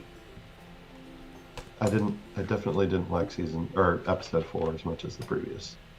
I was looking forward to some sort of Family Ties, Cosby Show kind of episode. Maybe next. You weren't upset about how short it was? Short? That was the same Yeah. length as the others, wasn't it? Yeah, how short they all are, Oh, and how they don't give a lot of story at all. no. They're what, half an hour before the Yeah. credits? Credits are ridiculously long. Yeah, you look at the little time bar when the show's over. It's like halfway through. I know. Like, what more is there? And then I look at the rest of it like, oh, it's just credits. It's Yeah. just nothing but credits. I don't mind if they were sticking to just the sitcom parody part, it being half an hour, because those sitcoms are only half an hour. The fact that they're leaning more into an overall narrative, though, yeah, I mean, the average show for something like that is about an hour now, like a 45 to 50-minute show. Mhm. And if they came Yeah, out, it does all seem at like they're once- cheaping out. Yeah. The fact that they're only coming out with one episode a week is a bit excruciating. This is Disney. Of course they're cheaping out. Like, how many episodes are there going to be in this season? I don't know. Since Enough that you seasons- have to re-up your subscription a few times. Yeah. Since seasons have been going like 10 episodes at a time, it's like, I hope there's more than 10. 8.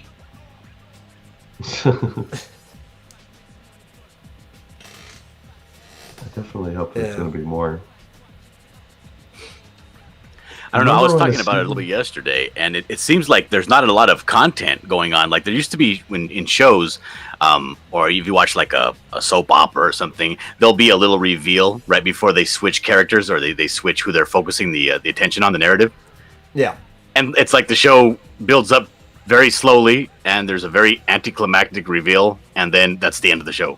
It doesn't have any depth to it. It's like it's almost like it's they don't know what to write about. Yeah, it's kind of like episode 4 was how they treat the last episode with these things. Yeah. Yeah. I don't know. Well, even I've the parts I enjoyed was what enjoying, I've been a little lukewarm on. You know, like, I actually really liked episode 3, just because I thought it was funny. But the first two, there was a funny bit in episode 2. I liked the magic act, but I was just kind of like, eh. Like, we're watching it, it's passing the time, but it's not like something I would say you have to go and watch this. Yeah, I wouldn't say that it alone would be worth the subscription. I mean, would it alone be worth even watching? If you could watch it for free, I think it's worth the time. I think it's worth your time. But I mean, I enjoyed The Mandalorian too, so that's why I You do? subscribed to Disney Plus. Yeah, I've watched the whole thing.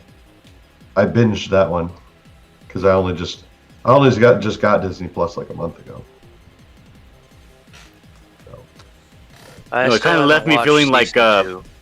yeah, it left me feeling like it fooled me, and like I don't want to give it any more attention anymore. It's like it almost seems like it's even for free. It's just not worth your time. The Mandalorian? No, WandaVision. WandaVision. Oh, Yeah, after this okay. episode, I would agree with you on that. Like, 4 really just felt like it slapped you in the face.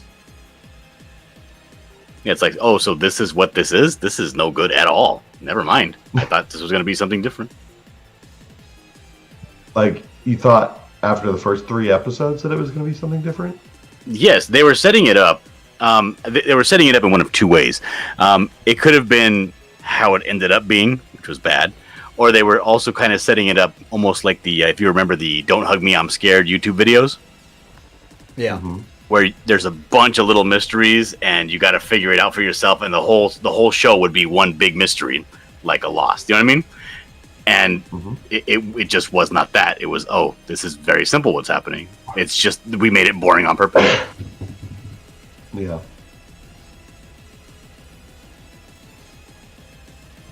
Yeah. They were heading towards what the heck is going on here, kind of a thing, and it's like, oh well, now we know everything that's going on. Oh well, yawn.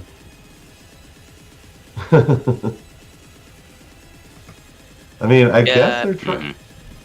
Sorry, go ahead, Buck. Well, it's like another thing, like even Mel was talking about earlier, how S.H.I.E.L.D. went downhill because it started going into the stuff for the other movies. I have a feeling the only reason Monica Rambeau was even introduced in the show when she was is because she's supposed to be in Captain Marvel 2. Mm-hmm. Like, they're pulling a Agents of S.H.I.E.L.D. style, like, oh, here's this character before she gets in the movies, better go see the movie to see what happens to her. Well, every movie's been that way too, right? Like, a lot of the movies do stand well on their own, but everything about the MCU is cross-promotion. This links to this, so now you have to go and see this. You feel obligated because you're connected to it, or this and that. Like, everything is just advertising for everything else. Nothing can really just stand alone. Yeah, you won't know what's going on unless you watch this too. Right, but the thing is, you watch a movie like one of the MCU movies, it is a standalone movie, and they do it well by introducing other things, and this might be happening over here in an upcoming movie, but the movie itself is a standalone, and usually it's just the end credits or something, or a little Easter egg here and there. But like the last episode of The Mandalorian, where it was just promoting all the other shows we're probably going to be coming out with by introducing all these kooky characters, that's all the show has been. It's just been awful. Yeah. Well, I would even agree with that for the MCU, maybe up until the last phase that we were in. There were a few things in the last phase that really... They had the crutch that you had the rest of the MCU between it, because everything's a sequel at this point. But they aren't as standalone as if you were to introduce them on their own.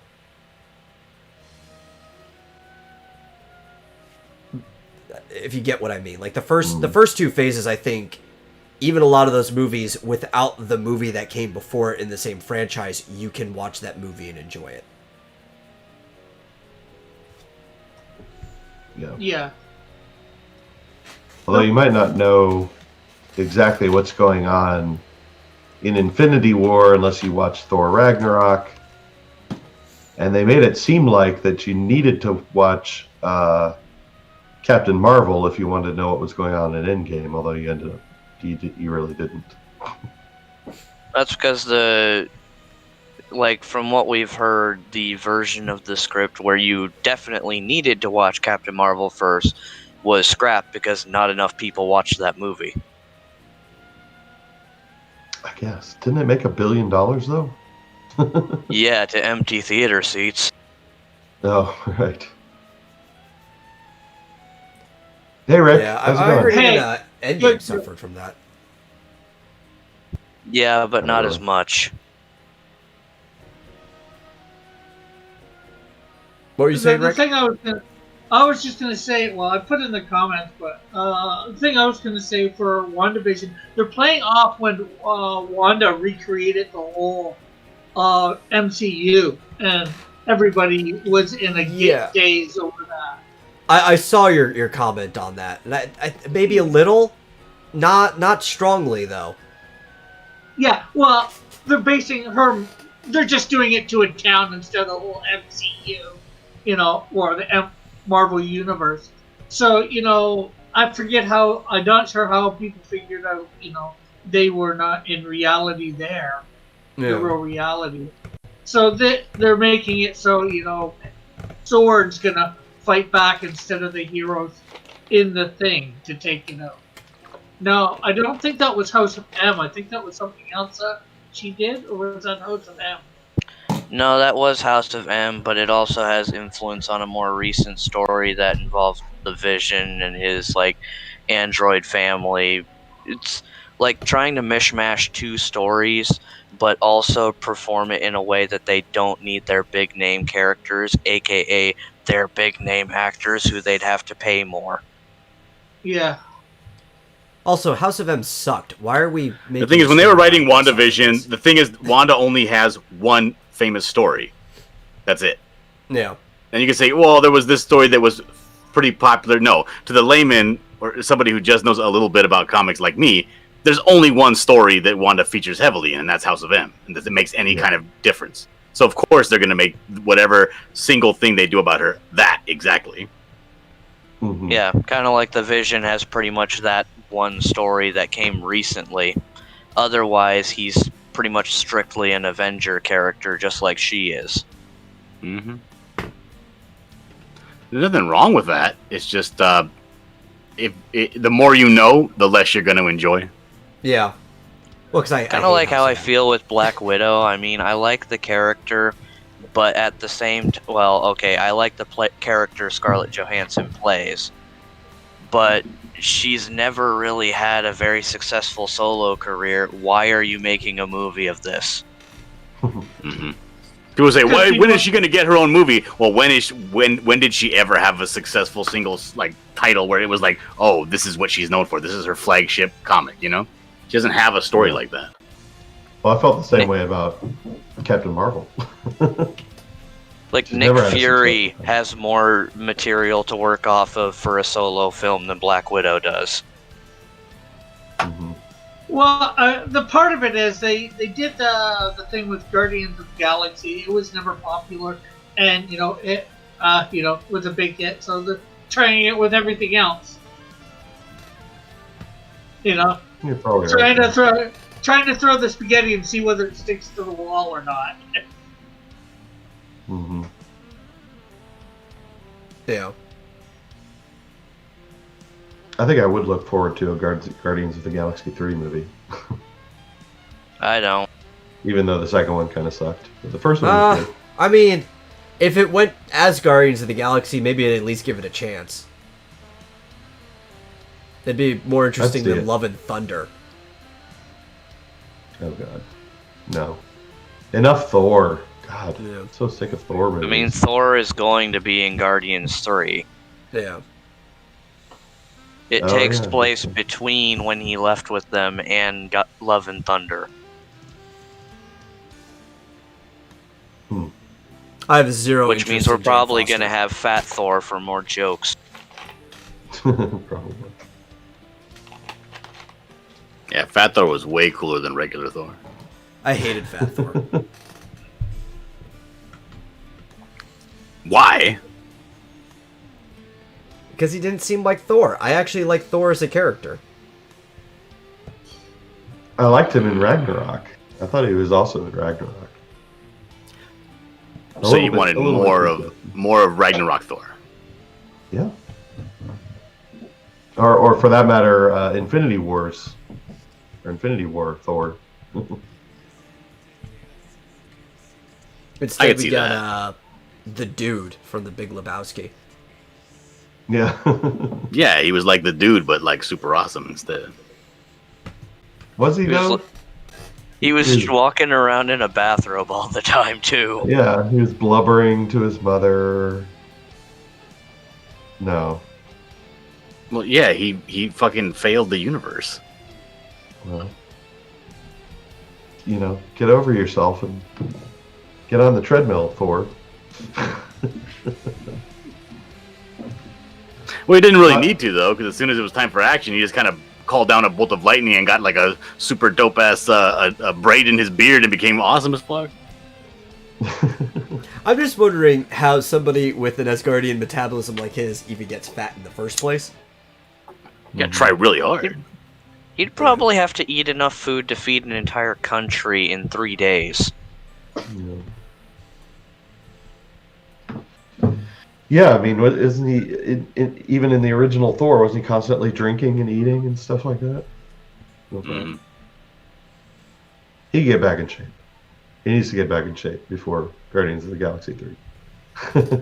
Yeah, just give him a couple of weeks, he'll be fine.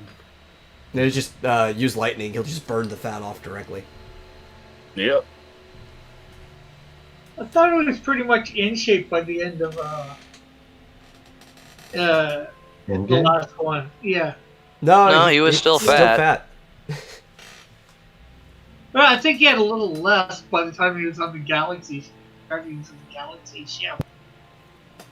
I don't know. I don't know, or maybe it was the way that they suited him up or whatever. I forget. It's been a while. That's the thing. The way they suited him up made him look super. Let me go find a picture. The way they suited him up at the end made him look super dope. Yeah. Well, I did not enjoy anything from the course of Infinity War through Endgame. I have to add Captain Marvel in there. Did not enjoy any of those 3 movies. As a Hulk fan, I feel personally robbed by both. Yeah, I didn't understand that. I've actually recently rewatched Infinity War, and was the idea basically to just emasculate the Hulk? And the idea was that Mark Ruffalo hated playing half a character, but then when he played the Hulk in Ragnarok, he found he hated playing the Hulk. So they basically went with an idea they originally scrapped to use as an excuse for him to basically play himself the entire film. It seemed like an impotence joke the whole time. Yeah, I think it was. I couldn't see the Hulk getting, scared to come out and all that, really, personally. Yeah. That seemed pretty stupid. Beaten so easily. Ooh, I think you would think it would get him madder. Yeah, and he gets exponentially stronger the more angry he gets, right? Till he can potentially break an entire planet. Or I just put the I mean, picture honestly, throughout the movies, it seemed like the Edward Norton one was the only one that made him seem like that. The rest of them, it just seemed like he had some cap he was sitting at the entire time. I liked the Ed Norton movie. I thought that was a good one. In fact, Thor in Ragnarok seemed more Hulkish than Hulk because he was getting beat around by the Hulk at first, and then he really kicked the shit out of him when he started taking it seriously. Is the Ed Norton one the one where he faced the Abomination? Yes. Yep. Okay.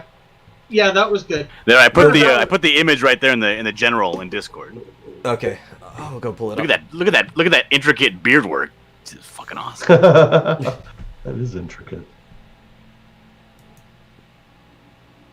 He was badass. He just needs to lose the gut, Yeah, lose the gut. Yeah, he'll do some sit-ups. He'll be just as badass as ever. Need a room. Ever since they decided to stop trying to make him like the comic books and just make him cool, Yeah, here, let me turn that on so people can see it that are watching. Yep, there we go. Awesome. Yeah, I mean, I didn't mind the outfit he was wearing, but it looked so stupid because he still had the gut. Yeah, it's like the chest plate was being stretched out.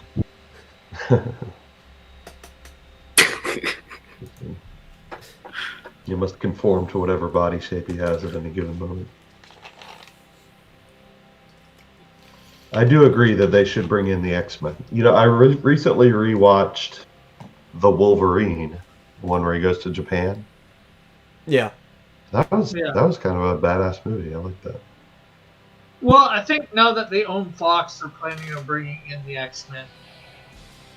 I can't watch that movie and take it seriously anymore just because of one moment that me and the metal had the first time we watched it. Oh Okay. yeah. Was We it the were was it the watching awesome CGI Silver Samurai? No, it was No. it was the point where he was actually approaching, like the final approach towards their place, and he enters the village, and there's a bunch of ninja running around, and just all of a sudden I start singing the song "The Ninjas" by the Bare Naked Ladies, and there's a point where it goes, you know, the ninjas are deadly and silent. They're also unspeakably violent. And right as I sang that part, like a ninja snapped a dude's neck, like immediately when I said unspeakably violent, and now that's just like permanently pressed into his memory. Yeah, it was he just does the it silently too. Yeah, it was like the perfect timing of it, and neither of us had seen the movie before, so it was just completely by accident that it I was saw so ninjas. perfectly I started timed. singing. I couldn't understand why he got off his motorcycle when he got into that town. Stay on the Yeah. motorcycle, dude. You'll get there faster. I mean, to be fair, in his personal history, if he stays on a motorcycle for too long, it blows up. So that's a new ride he has to find, and possibly new clothes he has to replace. Yeah, he's basically Ikari Warriors. If it runs out of gas, it explodes. Yep. I did notice that Jean Grey is in that movie a lot, though. Since he's hallucinating her the entire time. But then he died inexplicably. I don't understand. Other than just to say, okay, Hugh Jackman's sick of playing this role. Why? How did he die? Because here's the thing: in the Wolverine, they explicitly say he's going to live forever. They basically just lay that out there. But then he doesn't. Well, Well, that- I don't know. I thought the way they explained it was decent enough. Yeah, it was basically the same thing that was making everybody else's powers go haywire, was like causing his healing factor to slowly burn out. I'll have to rewatch Logan or whatever it was called. well, it also said that adamantium was poisoning him, if I remember right, for Logan. Yeah, it does. So it was basically just his healing factor wasn't working as good anymore, so it eventually reached the point where he was no longer healing faster than what the adamantium was doing to him. I'm not getting into this argument again. Anyway, At Marsupial, you were there. It's Dillard as well. We got an argument as to whether an adamantium bullet could actually penetrate an adamantium skull. oh yeah, that was a while back. Yeah. Well, an adamantium sword apparently can cut his claws off. Yeah, but But- that's a blade made of the same material, superheated, and much heavier and thicker. I don't think the bullet had the penetration force. I know it, and you were proven wrong. Get over it. No, I actually was proven right, and you were misinterpreting things. Nope. As we all established last time during our campaign on the Final Fantasy, you misinterpret everything. No, I wasn't the one misinterpreting things. That was Marsupial. Or Yeah. that- I that's because he was still half misinterpreting- Yeah. No, I was correctly interpreting things that you were saying wrong. Buck knew exactly what I was saying. Yeah, I know said you by did. everyone else on the party, but you've got it. Everyone else was misinterpreting. That was the problem.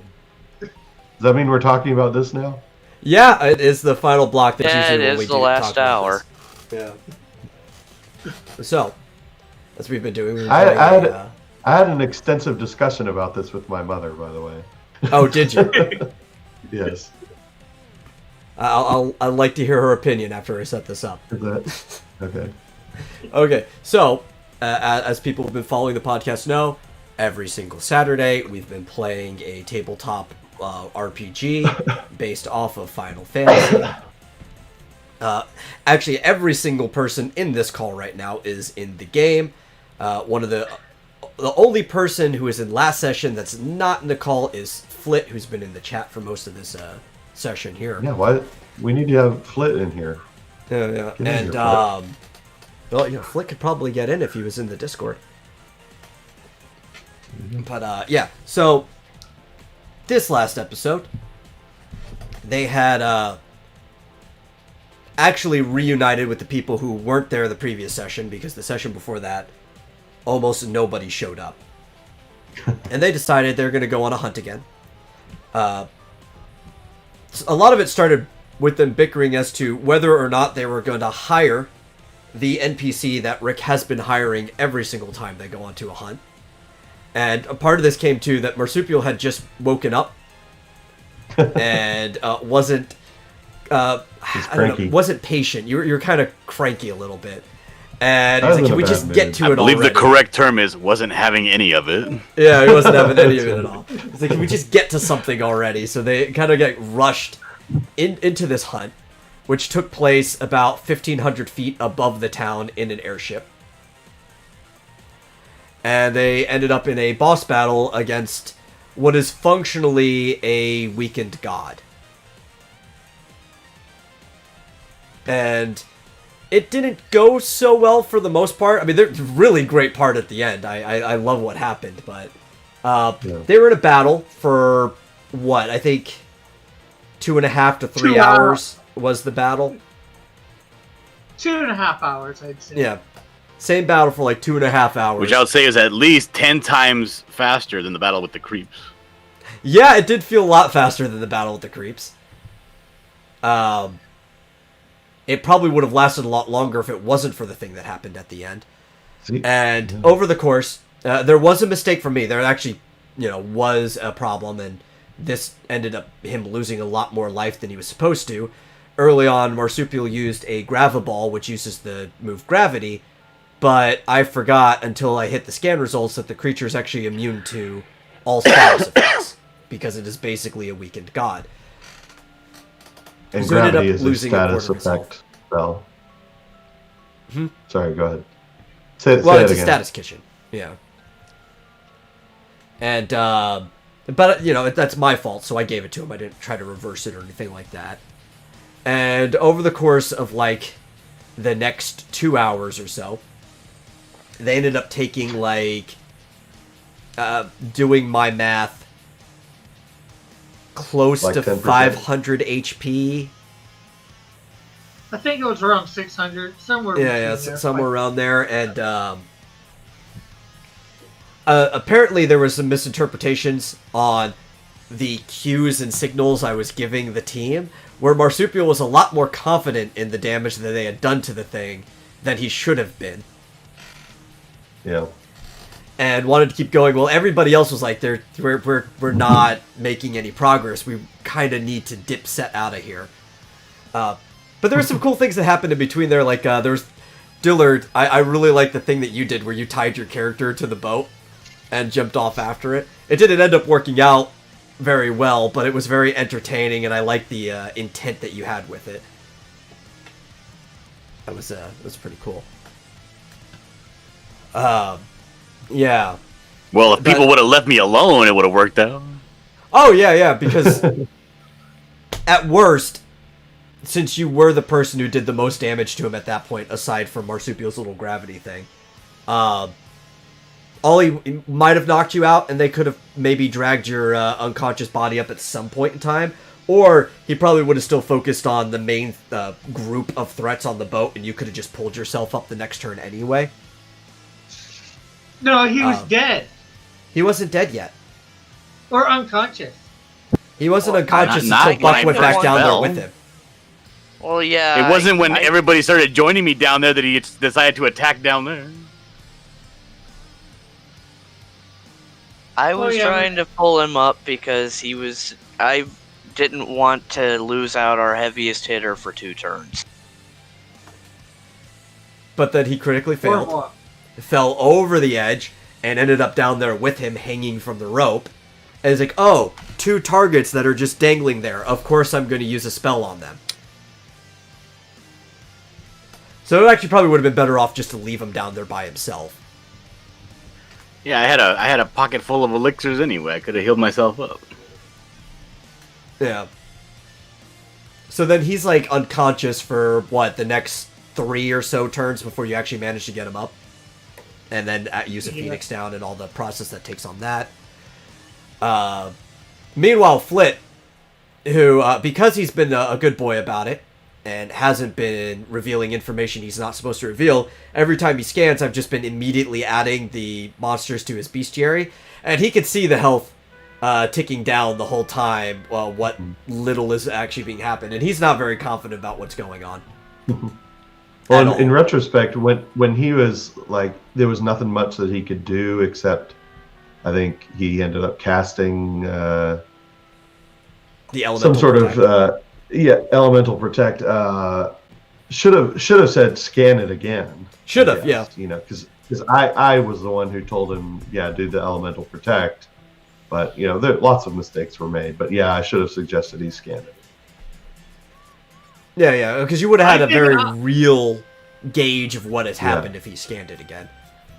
Exactly. Well, I did think I did make a suggestion about him scanning it again. We never did get around to that, though. Yeah.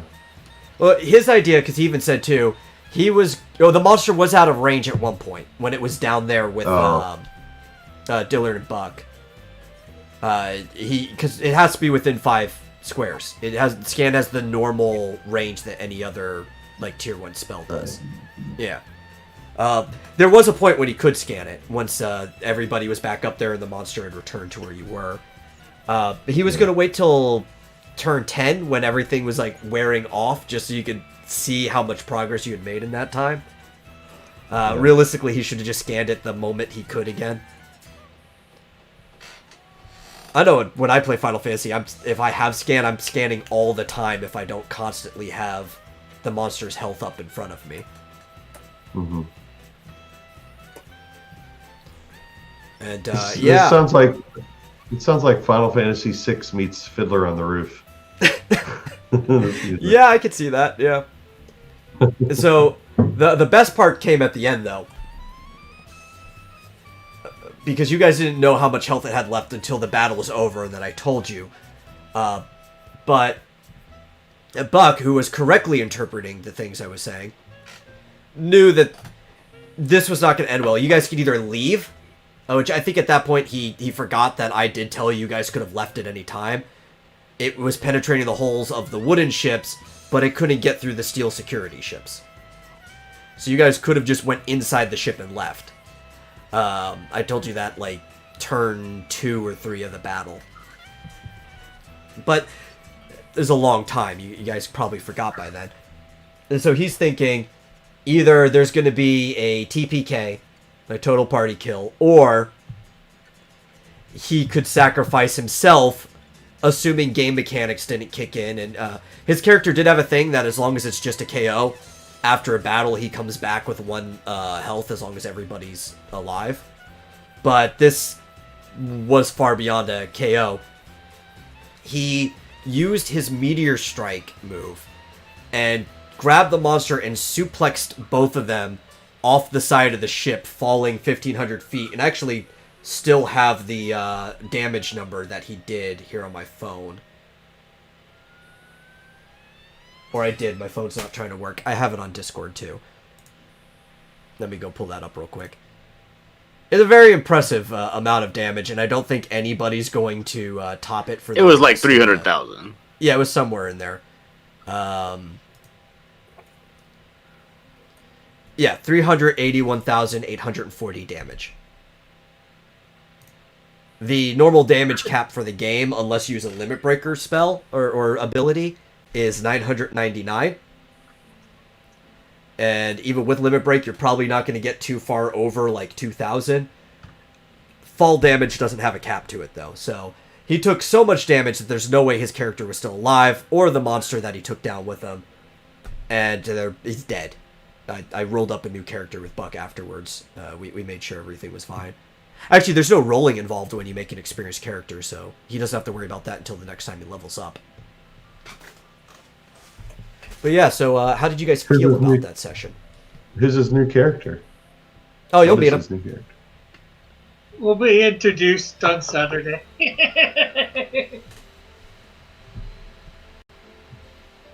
Does he get to keep his equipment? No.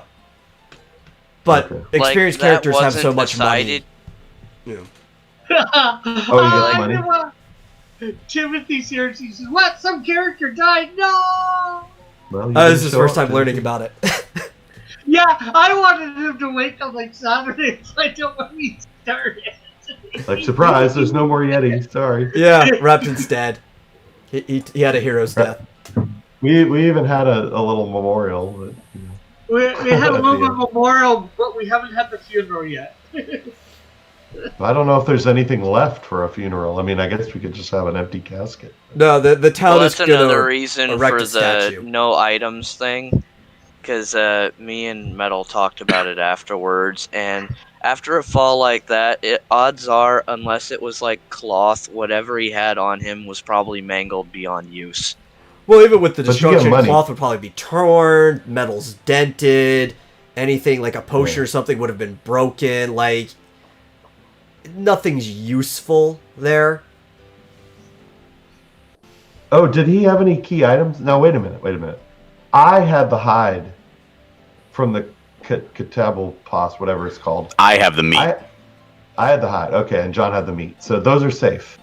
No, I don't think he has any key items. Okay, good. Yeah. If he did, Yeah, the hide actually would have been tough enough that you wouldn't be able to break it like that. I would have let you guys keep the key items just so you weren't screwed over on that. Yeah, but I have the hide. Marsupial actually handed me the hide last time because he let him know I could do leather working, but Oh, that's weird. I still had it in my inventory. I forgot to delete it. well, you can keep it in your inventory because, like he said, that's the Yes. one thing that would have survived. Yeah. I wouldn't let key items just get thrown away like that. Unless you guys did something stupid like I toss it in a vat of lava. Yeah. Repton threw it to me just before he jumped off the ship. Poor taste, Timothy. Poor taste. I don't think his remains are in good enough condition for you to make a coat out of them anyway. But again, like I was saying, the town is going to erect a statue in his honor because he died killing the thing that's been keeping air travel from going in and out of the city, and has probably killed a few things in itself. And he was also one of the people that rescued the prince, so like the town kind of really likes Rabton, and he died a hero's death, so he's going to get a statue put up. The Skyport's also closed for a week of in-game time. Read Timothy's chat. Yeah. And with his last words, he cursed Manly Cougar. I don't think so. Even if he did, you wouldn't understand him. My last breath, I curse Manly Cougar. Hey, I think they were on good terms. Hey, they went fishing together. Yes, but fishing for candied salmon. No. Yeah, and Real so fish. Yeah, that would have been great if Rick's bird died a hero's death. Seriously. I don't know why, but for some reason we all hate the bird. well, you could blame Oh, yeah, how yeah. much that bird costs in advantage points for probably half of Rick's disadvantages. Including the one that means he can't kill people. I mean, you could blame any of his advantages, but probably specifically that bird. You could blame for why he can't kill people. Hey, but that bird's going to be useful. It's it's already at like just under 400 health points. I mean, you so- keep saying that. Yeah, he's got a lot of hit points, but so what? Hey, the bird was kind of useful the last battle. when Rabton mounted it and was punching the guy in his face when he was out of range for everyone else. That's true. And then Rabton died. But I mean, is that really worth it? And he took, well, he can, if my bird can aggro the thing, it can actually begin to start to take some hits from things. Yeah, but it's never really aggroed anything. Except for me. That's the problem, is that it doesn't hit hard enough to aggro anything. I think the bird did more damage than Marsupial did that fight, because its Chocobo kick doesn't apply to armor or magic armor.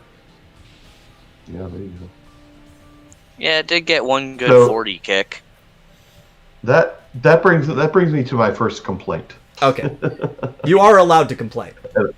And obviously, you are the GM. Everything's up to you as far as how you want to communicate or whatever. But you are a good enough GM that you take suggestions under advisement. Yeah. Certainly don't. So my problem in general was that I did not get the correct impression, and obviously it was there. I think there were subjective, there's subjective phrasing that you use that I think is open to interpretation. Maybe everyone else interpreted it the correct way, but I obviously misinterpreted. So, there was. Well, the thing is, I don't think that the actual problem was with Metal's words. The problem was that you weren't paying attention to Flit's words. Okay. Yeah, because there was a couple times, too, where when it came back around to you, too, you were like, what's going on? Yeah. Yeah. Yeah, and you had started talking about a bunch of things, and they were like, we already talked about this. This already happened, and everybody knew about it. Yeah. Well, I admit I wasn't fully awake. Because Flit was saying, he said it before when we right in the middle of the fight, like right when we first started, he was like, yeah, we're not gonna win this thing, unless, and then he went on to elaborate later that there's just no way we're gonna win this thing. Period. All right, like, we gotta figure out. And the thing, that's one thing when you deal with people playing a game. If you're a GM, like, nobody's gonna just quit. Like, what the hell kind of fun is that if you're gonna quit and go try something else? No, we're gonna try to find some way to come out on top. Mm-hmm.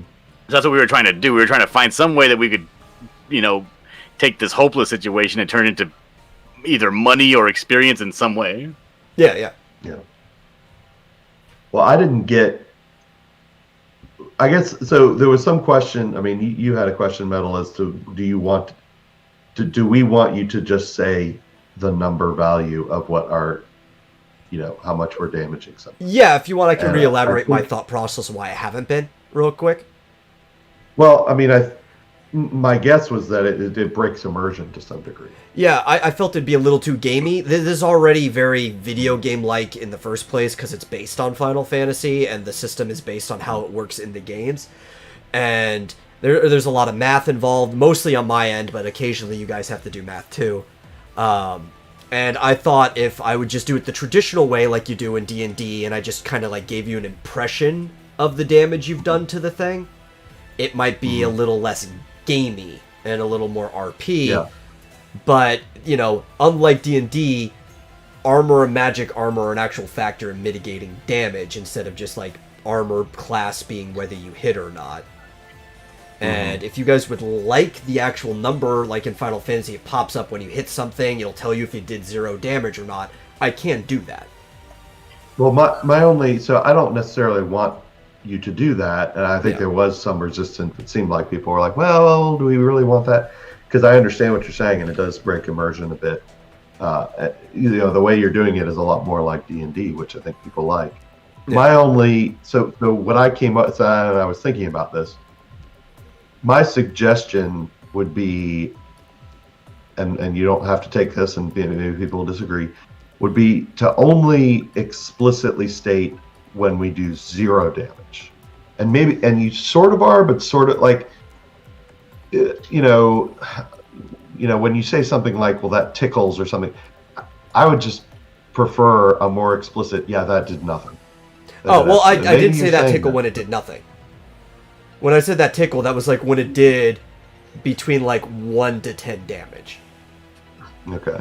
Yeah. Because I don't recall ever and maybe I wasn't paying attention, Yeah. but I don't recall yesterday you saying a particular attack did absolutely nothing. Yeah, basically when it did No, he nothing, did. I've said you don't feel confident in that attack at all, which I said several times throughout that battle, especially Yeah, to Rick when that- he like swung his axe. Mhm. Yeah, and I practically knew even before he said that I did no damage because I'm like, Yeah. okay, you're just reiterating. Like, what I'm just saying. I basically said it in other words, but if you would like something just a little bit more explicit of like no damage was done, I can be blunter about it. Yeah. I would like that personally. The only thing that I would suggest if you're going to call the numbers is, if we're doing something like going against the cockatrices or the something like that, don't call them out for the the low, stupid stuff like that. More call it out for the boss battles.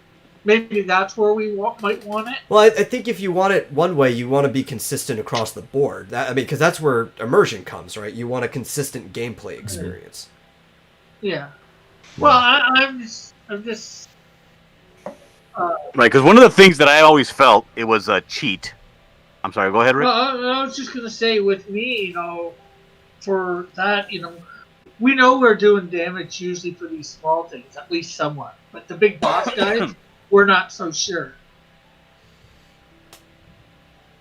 But, Yeah, see, go ahead. I have no real opinion on this, strictly because I've known Metal for so long that I can figure out what he's saying with Yeah, you those have a words that he uses. So it's like Different it doesn't matter to me. perspective than most people do. Yeah, and see, I was under the impression. Right. So what I was saying was I've always had a problem with. Go, John. Okay, so what I was saying was I've always had a problem with D&D and other games that deal in scenarios where you're doing absolutely zero damage. That it doesn't really make sense, and there's no any real way to find out how to do damage to one of these monsters. Like if you're fighting something, and unless you use some sort of a holy, whatever, you're doing nothing at all, nothing whatsoever. And I always thought that was a real kind of a cop out, like a cheat, like a hopeless situation that you're just doing just to be a dick. You know what I mean? In some Like, cases, you kill a guy, but if you don't know that you have to go back and bury his and consecrate his corpse, then he's gonna come back tomorrow. It's like, what the fuck? Come on. yeah. Well, there's a couple things involved here. I honestly didn't think you guys were going to be doing this. I kind of just left it open for you to decide what you want to do. But it was clearly not a fight you should have been doing yet. And part of it is you guys weren't even here for the hunt before that. Which the hunt, despite the fact that they hired Rumcoco and she did happen to luckily kill it in one shot, was higher level than the character should have been doing at that time. And the people who were around didn't let you know that. The other people who weren't there. I said she killed it in one shot because of thing, and I tried to stress that we should have brought her, but I was giving leeway to the group. They're like, Well, we can do it. It's not whether you should have brought her or not, Rick. They don't know how high level the last hunt was, which was a lot lower than this one, and you know that the hunts are designed to go up higher and higher for the most part. But even the last hunt was level 15. And the only people who had the information, because it was in their bestiary, were the people involved in that hunt. And you guys could have told them that the last hunt was level 15, you can expect this one to be even higher. But Yeah, I don't the think- people I don't think we involved should did have not done- let anybody know that at all. I And don't think we also, should have one done other one- thing you have to consider is your history of bad information and poor choices, and how that affects your party. Yeah. I don't think we should have done this one even with Rumcoco. I don't think we should have done this one. Although I think I might have said something about it being level 15 because I said, the chances of her being able to one-shot it because it's not probably going to be divisible by 5, like the Yeah, but last divisible one by was- 5, that could have been level 10, level 15, level 20. That's not a lot of information. but I do think I did say because it was level 15, but it was a quick offhand comment. People might have missed it easy enough. But it was like, what was it? Hunt 8 out of 10 available hunts at the beginning of the game. You'd expect that it was probably going to be one of the harder things that you guys have done up to that point. Mm-hmm. Yeah. Yeah, we've managed to get through these hunts either by pure luck or one of our party obliterating himself. Yeah. Maybe we should hold off on these from now on. I mean, there's plenty of things Yeah, to explore, too. Like, you could go back to the temple you're supposed to do. You could explore somewhere else. I've given you plenty of options. It's just nobody Well, really... that's the thing. The thing Yeah. is there's too many variables. Because, I mean, yes, this may be the hardest hunt in this town, but there's many towns. You've alluded to another continent as well. Like, Yeah. how much time are we expected to spend? There's no way to know, which makes it sound like it's an excuse. Like, well, you should have known because of X, Y, Z. There's way too many variables to know anything. I'm not sure what to do next, honestly. I wasn't sure what to do yesterday. I was like, well... Tim, the most direct answer to that question of whose fault it is that the Yeti character died is mine. I'm the one who made the call to sacrifice myself. I mean, I thought we might have been heading for a party wipe, so I did it anyway, but for the most part, it's my fault. It's nobody's fault. It's either our team wiped or, we fleed, and you decided to, Flit has a good question. And this is something that I kind of half brought up during the session when Rick even brought up hiring Remcoco in the first place. Didn't mention the buffs, though. But Flit's question is for the group, is do you feel like you may be overestimating your abilities because of the reliance on hiring Remcoco and the buffs that you get from staying in the suite? Because the buffs make you tankier, but they don't make you stronger. And then you still only get that for 10 turns, and you feel like you can take more damage than you actually can. Mm-hmm. But that doesn't mean you can necessarily apply the necessary damage to the things that you're taking the damage from. See, my problem is I don't know what we should do at this point, because here's the thing. Going to that temple, I feel like we would have died against that dragon if we didn't have Remcoco. And if there's anything stronger than that in the temple, I think we're screwed. Going anywhere else, I'm not sure what there is or what the point is to go. Yeah. There's a lake or a desert or something over to the west. Yeah. Like, should we do that just to see what's over there? I don't know what's over there. Well, if you would want some advice of something you could totally do, there is a dungeon called the Flooded Plaza within that big lake. That's with that lake. Yeah. That is definitely within your party's ability to run. Mm-hmm. Before we started talking about doing the hunt, I was going to suggest maybe we should go over there, but I didn't really know why, and I didn't really have a strong reason to do that, so I didn't really even bring it up. Yeah, was there like a mission that was going to send us over there? Because if there wasn't, it's just a place to explore. That's why I didn't bring it up, because I was like, well, I kind of want to go over there, but I don't really know why. I mean, just exploring is always a good thing to do if you don't have a clear goal, and it's a lot closer than the places that Rick has suggested going to before. Yeah, I don't know how far away it is. Well, the other thing that I've suggested is go grind a little in the chasm or whatever it is. Yeah, but your team doesn't really want to grind. They want to do something that's going to lead them somewhere. Yeah, like, is this that kind of setup? Like, are we doing it that close to a game where these are the kind of choices we got to make? Like, let's grind for a couple of hours of our life? No, I tried to set it up in a way that you guys could just do things. It's just certain things you have to be higher level to do. You could grind, but I'm trying to do it in a way that you should be getting the levels as you go through without having to do any excess grinding. I just don't know what we should do next. Yeah. But maybe we should head to that temple, but I like, you kind of implied like what happens when you come up to a crystal. Usually there's a boss fight. But I feel like, did we already do that? I feel like we already did the boss fight. but maybe not. I don't know.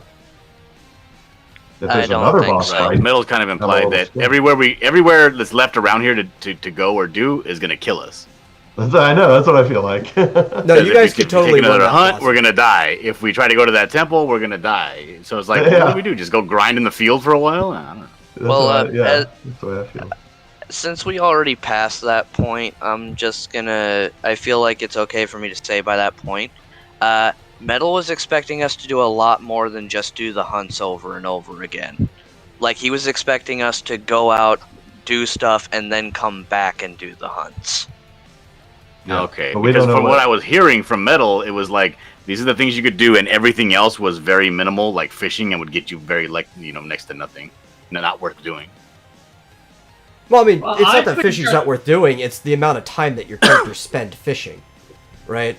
It's like, I don't know, when Rick wants to go fishing, he feels like he's going to be missing out on something, so he's like, I'm just going to go fishing for half an hour.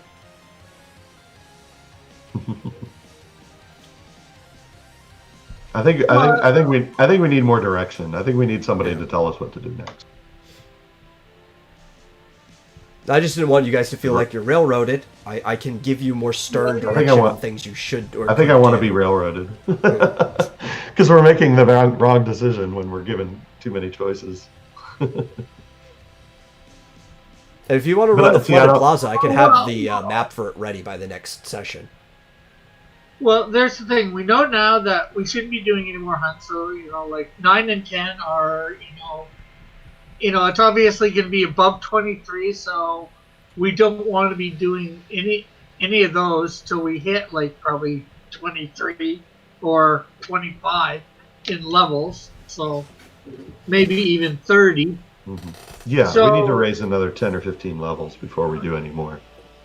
But So okay, so we- Flip says, isn't that my job as the leader? But I don't know what the options are. I don't get it. I don't know. Maybe it's your job to ask. I don't know what we're supposed to be doing next. That's my problem.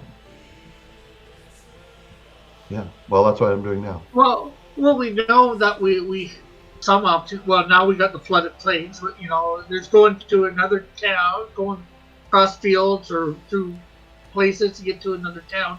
Yeah, sure, it So- sounds ludicrous just to go to another town, but maybe there's something in that town that we can do that we can, Doesn't sound ludicrous to me because I don't. Are there any other towns on this continent? Yeah, Is there one like Yes. Cass? There's like 3 or 4. this is the only like metropolitan city, as big as it is. But there are plenty of smaller cities on the continent. There was a Quetzal Village, there was a Clement Bay, the Southern Oasis, Penn's Reach. There's even, which you could take a boat from Penn's Reach to get there. There's even a town on an island right off the end of the peninsula.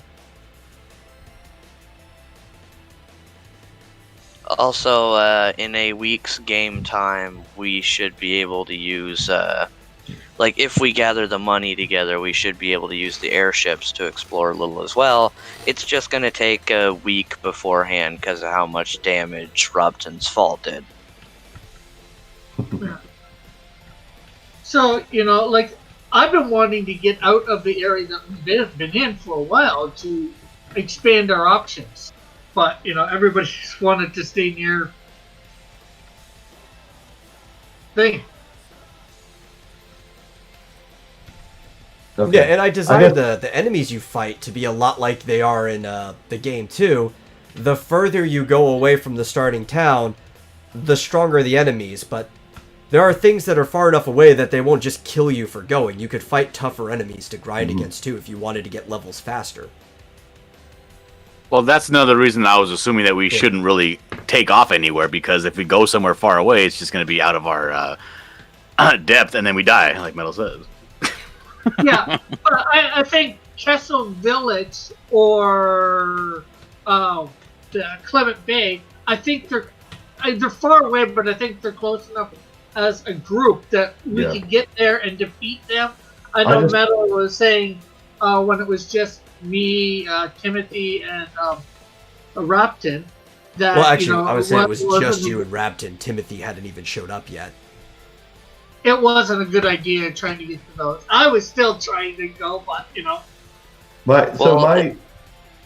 Go ahead. Well, especially in that example, Rick, you Yeah. were planning on going farther than we'd ever gone when I am the only person who could kill. Yeah, you're the only person that you could kill, but we both could do some decent damage. Yes, but if we ended up in a harder area and you go into SOS, I'm stuck there hoping that I can kill them while you're Yeah. just sitting there whacking them. Yeah, but at least I'm doing damage while I keep up. But that's, again, somewhat beside the point. We didn't do it, but no. I would definitely suggest. This whole campaign is falling apart. No, okay. So yeah, I'm showing the map. Yeah. My problem is I don't have a compelling reason to go anywhere or do anything. Yeah, well, Other at than least back as a to Mount character, Newton. right? Your character has no reason to go anywhere. Right. No, I'm I mean not like sure as a player. why. Yeah. As a player, we Or- went we went to another town, and it took 5 grinding battles to get to the closest thing. So if we wanted to go anywhere like this lake or all the way down here past this desert, I mean, it's going to be 30 fights of just grinding. It seems like I don't want to do that, Well, it may a also max not of- be. Because it's all RNG. When Rick walked, and Rick, Travis, and Timothy went to go fight the antlion, it was supposed to be the same as going to Mount Ubel. They ended up fighting nothing both times, the way there and back. Where was the antlion? It In the was desert here? literally just like a centimeter Stone's to throw the from- right of the entrance of Mount Ubel Pass. The same number of Oh, it battles. was up here. Yeah. It had its own little lair. Okay. They ended up And that fighting was nothing. that was a hunt, right? Yeah, it was a hunt. Yeah. See, okay. So what's our compelling reason? What's in the flooded plaza? Why would we? What's at Quetzal Village? Why would we go there? Yeah. That's my question. And we Yeah, can't the really Floyd ask if Plaza. anybody's heard anything, because if we ask if anybody's heard anything, we have to roll, and then they're gonna be like, "Fuck you," and they walk away without telling us. All we know at this point is to go to Mount Ubel back to that crystal, but I'm nervous about that. Yeah. Well, also, John, you had to roll because you were asking random people on the street. That live there? Yeah, but they have no Should we reason to ask the talk king? to you. I mean, we could ask the king, guards, some of the Yeah, people you guys are at allowed in the the Hunters castle anytime you Guild want. about. We've never actually asked anybody in the Hunters Guild about the areas around. We've just asked them about hunts we intended to go on so far. I was like super famous. Like- I just won this fantastic battle in the middle of the arena. Everybody was cheering for me, and then somebody on the street was like, "Hey, go fuck yourself." But yeah, it's, Well, yeah. for example, they only care about the hunts. So maybe if we asked Rem Coco, hey, is there anything interesting around here? She may just say, well, it's none of my business because there's no hunts there. But I saw such and such in the flooded plaza. We never thought of asking stuff like that. Or should we ask the king what to do? Because You he's the totally one who can. wants. Again, you guys are allowed in the castle whenever you want. At this I point, mean, in he's the time. one who's having us investigate the blight, but we don't really know what to investigate or where, other than Mount Ubel. Yeah. Yeah, But I do feel- Should I know Clement Bay exists, my character, or the Kessel Village and all that? I honestly don't know if your character should or not. Rick, you were very vague on how he got to the town. He appeared instantly. I mean, if you're a world traveler, it's like, well, maybe you do know I they mean- exist. I mean, I'm from Forgotten Manor. What do I know about that place? Yeah. That it's There you haunted. are. That's why I left. Fuck that Can you place. do we have to go through the mountain pass that we went through in order to get up to Quetzal Village? Yeah, that's what the north end of the pass was that you guys didn't go down. Right. So we could fight the birds, cockroaches don't have in there. We don't Yeah. have to, but we can fight them and get a few levels or a level. Well, I feel like Plus we the should. another thing to keep in mind is that Metal's making it like the game, so you can kind of assume that monsters aren't just like their strength level is based on how far you are from the starting town, but the type of monsters you run into is probably based off of location, and we know most of what we can run into in the Han Plains. Moving through that isn't that hard. It's just trying to figure out what kind of creatures are in other places, and that is the question. So we could always like go to the edge of like a location we don't know, see if we get into a normal fight. If we get into a fight with something there and it seems a little bit out of our way, maybe just back up and grind a bit, or just walk through until we find something stronger. I just need a compelling narrative reason Yeah. to do that. I mean, the flooded plaza sounds intriguing, but why are we going there? I mean- What's there? I mean, I would say let's go to Clement Bay. I mean, if anything, it just sounds pleasant, right? That's true. But I mean, we could get there via the flooded plaza. It's on the way, right? Sort I of. mean, I can drag your corpse into Clement Bay if you want. But it's flood. I mean, some places got the Han Plains is too easy for us. There's got to be something between that and instant death. Yeah. Well, I don't Well, the think Han Plains the desert. had to be easy because it's the first place you ever go to, Right. And you Yeah. need to go through it to But get John's to implying- the first dungeon. John's implying that if we go to the flooded plaza, it's instant death. Oh no, I told you, you guys can run that. Yeah. So why not go that way and then And whatever then, happens there, head towards Clement Bay after that? Well, the other thing that we might want to do on the way over to there is stop by the fire swamp, because we did not check out that campsite either. So that was in there. There are chests that need opening. Yeah, Well, I mean, there's that too. everything there is pretty easy, but we could find stuff to sell at the worst, or maybe there's something stronger over there that we didn't notice last time, because we didn't really run into many mobs. Now, right here where it says Tomb of the Mad Fiend, is this the name of this place, or is this just like There's a dot right underneath it. There's actually a out tomb of on game that thing? island. Yeah. Okay, so this Tomb of the Mad Fiend, this is known to be the tomb of this guy from a long time ago. He's been dead a while. Yes. That's one of those locations that's kind of just common knowledge, and people tend to stay away from it. Yeah, and we Plus, can only you need get a to it boat by to even boat. get there anyway.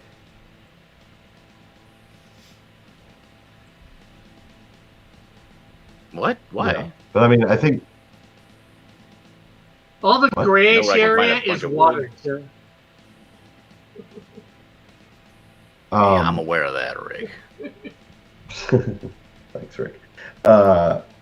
Yeah, I mean, I think the fact that John is out here buying 2 acres of land is indicating that we don't know what to do. Right? I don't think we know what to do. I know exactly what I'm doing. What are you talking about? I don't know what to do. So maybe we need to go talk to the king and be like, look, we're not making a whole lot of progress as far as this blight is concerned. What do you think we should do next? Where should we go next? What's the next step? Because we don't, Because like Metal was saying, this is the only big town, right? On this on map? that continent, yeah. Everything else is small. Yeah. Right. Like I don't know anything about the other continents. It could just be a bunch of like Easteros thing, where it's just a bunch of smaller fragmented cities in a war-torn country. I don't know, but the big city is here, and if I need to set down roots somewhere and become famous somewhere, it's gonna be in Hanniston. Yeah. Well, As far It as does I make know sense right for the now. character. I do Why would know. setting down roots make you famous? I do know. Metal has told me there are, I think, 5 major cities like this throughout the world. So Well, here's the thing. Just because it's not a major city doesn't mean they. I'm interested in getting better equipment. Just because it's not a major city, the fact that it's farther away means they probably have better equipment if it goes by any sort of Final Fantasy. That's true. Flit said, if we sprint to Kessel Village, we could call it the Kessel Run.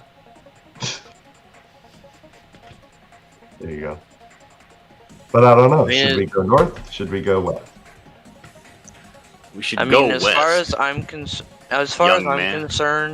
Flooded Plaza is a decent place to stop before we go anywhere else, because we already know we can get there easy across the plains. We can see how things are there. We might find stuff that's useful. We might find things that are easy for us to beat, but still worth more experience and gold than what we find in the plains. Yeah. So that would be better for getting levels than what we've got so far. And if it seems too easy, then we know that it's that not too far from there is stuff that we should be able to hold our own against pretty easy, so we can just move around to locations near there and see how far we can go before things start getting a little bit difficult, before we just run into another boss monster that we have no place fighting. Yeah. Now, from my experience, deserts are more dangerous Final Fantasy. But, yeah. If the Flooded Plaza What? isn't... Deserts are more dangerous than mountains? In Final Fantasy, because you run into all these incredibly, like, at least well-armored enemies. You run into, those worms and... what are those things called? The like armadillo type creatures that are incredibly difficult to hit. Well, don't you want to have like a variant costume with like a desert outfit? Pretty dope. Yeah, I'm not saying that's what I'm saying. Is that we should go to the Flooded Plaza. If it's too easy, there's the desert right there, and that's almost guaranteed to be harder. Like we go to the Flooded Plaza. Well, we'll stop at this fire swamp. We'll clean up that area. Then we'll head to the Flooded Plaza, see what they're all about over there, see what they know. And then from there, we can head down to Clement Bay. And, I mean, Clement Bay looks like it's, right on the border between the plains and the desert. So it's probably like, last chance gas kind of deal. Maybe it's like a port. I don't know. Could be a port of some sort. Yeah, looks like it. And because of that, they probably do have, different gear there instead of some landlocked area. And then we can go on a desert raid and we can like dress up like Yamcha and shit. Great. Yeah, head towards the southern oasis. And yeah, I mean, I kind of want to at least go and talk, because at least go and talk to maybe the king and be like, ask what's over there, the Flooded Plaza. But obviously, as I expressed yesterday, I'm not too keen on like having a 2-hour-long conversation about it. I kind of want to just go. Well, there's also another thing. Based on what kind of lore people have, you could always ask Metal if your character might have an inkling of something. Yeah, like you if guys you've got do lore have for, different lores. If and somebody stuff. in the group has, if somebody in the group has lore for mountains or deserts or something like that, you could ask them, and Metal will let you know if that character might be able to let you know certain kinds of info. Yeah. Like all of my skills are in like history. Would that be able to help at all? Yeah, Possibly, actually, depending you on might what know kind of stuff histories you know. about the Flooded Plaza, maybe. I don't think it specifically says what I know about it. Just everything that's not in intimidation is in history. Yeah. Well, we don't know what you specifically know. This is where the RNG comes. There's probably a minimum amount you know, but how much you know will depend on a roll. You might have like the minimal information. What does you need. RNG you might have some mean? Juicy information. Okay, yeah, that like right there. Flit just said he has like 84 points in area lore, so Yeah. he could probably ask Metal if he might know something if he's curious about something. Yeah. Or like it doesn't matter anymore, but Robton had had lore on mountains, so if it was mountain related, I could ask Metal if I knew it. And I think I explained this before, but I don't think Dillard was in this session because Flit had asked. And I explained how the lore and stuff works. It is basically a character has studied, but there's far more information in the world than anybody could possibly memorize. So the role is just to see if this specific circumstance is something your character has read about before. But if you're doing something broad, like, what do I know? That's a lot easier of like, well, there's minimum information your character should know regardless. But if you do a roll, maybe your character knows more and I can add more to the minimum information before I give it to you.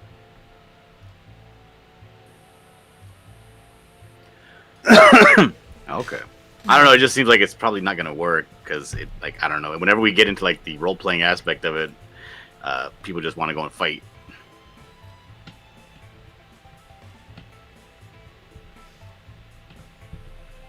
Yeah, and most of the experience that I award for role playing stuff is stuff that I do after the session, and I let people know individually. But because there hasn't been a lot of role playing and people have just been wanting to fight and fight, I haven't been awarding any experience outside of combat. Mhm. I think John is the one who's gotten the most experience outside of combat for role It's playing. either him or Flit. Carol. You want me to stop sharing? Oh, it's up to you. We're coming to the end of the show anyway. Yeah, so we got some ideas for next Saturday, obviously. Yeah. I mean, if Or I you think we do have a plan. Actually, I think we do have a plan. Fire Swamp and full-out planes to Clement Bay. Clement Bay. Sounds good to me. Yeah, And- nice path to follow. Could cover a couple of sessions depending on how long it takes. Yeah. And then, of course, we...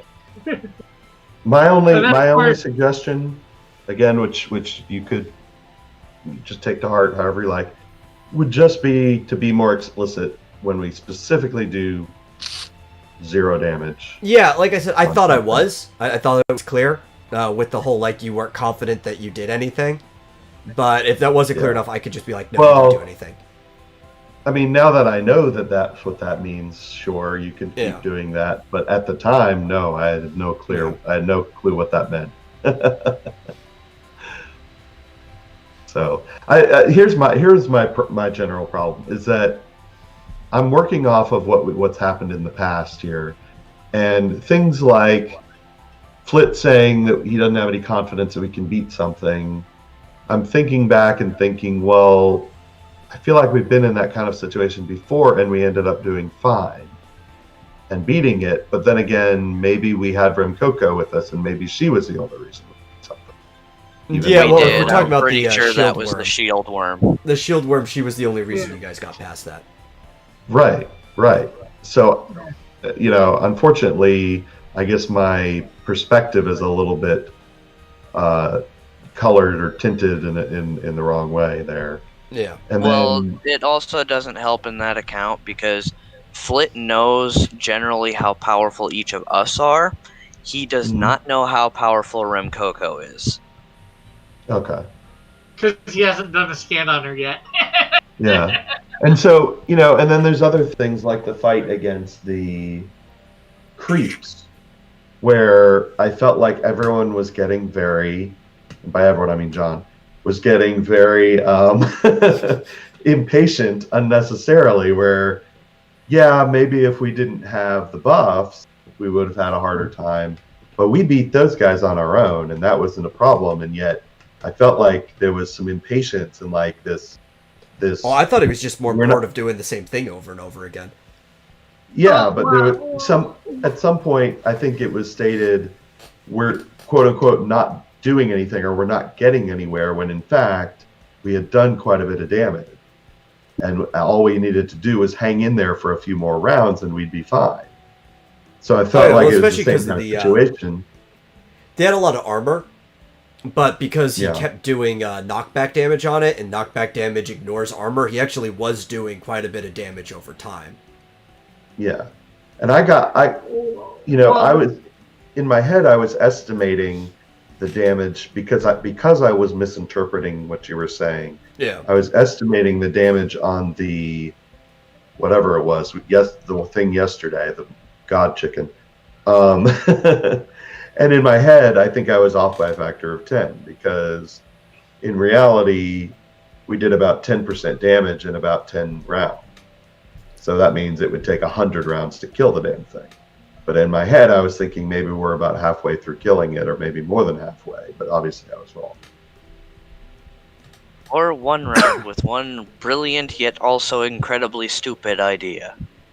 Well, That's the thing. Yeah, in my head, I had thought from what was going on, I had figured that we were probably if his total health, after that main thing where you took away a percentage of his health, I had figured from whatever was left, we had probably done about 20% health. When that was even way off. yeah. I think I was thinking maybe 1,000. Yeah, exactly. I was thinking maybe we'd done 50% the damage. By that point. 1,000. I was off by about 400 points worth of damage. I honestly thinking thought twice we that. only did 200 damage by then. Yeah. I underestimated what we did.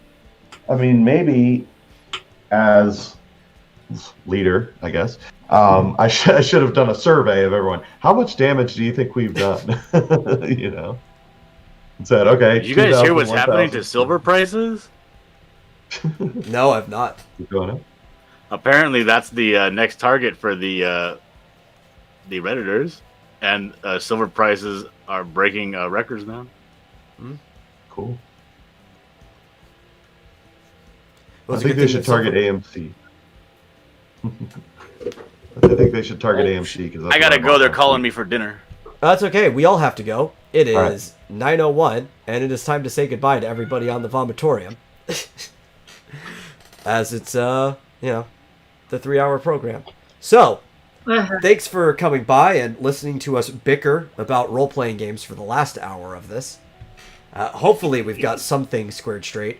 Regardless of what you guys do, I'm going to make sure I have the flooded plaza ready by Saturday for you guys to run. I already have all the data for it ready. I just need to make sure the maps are up to par.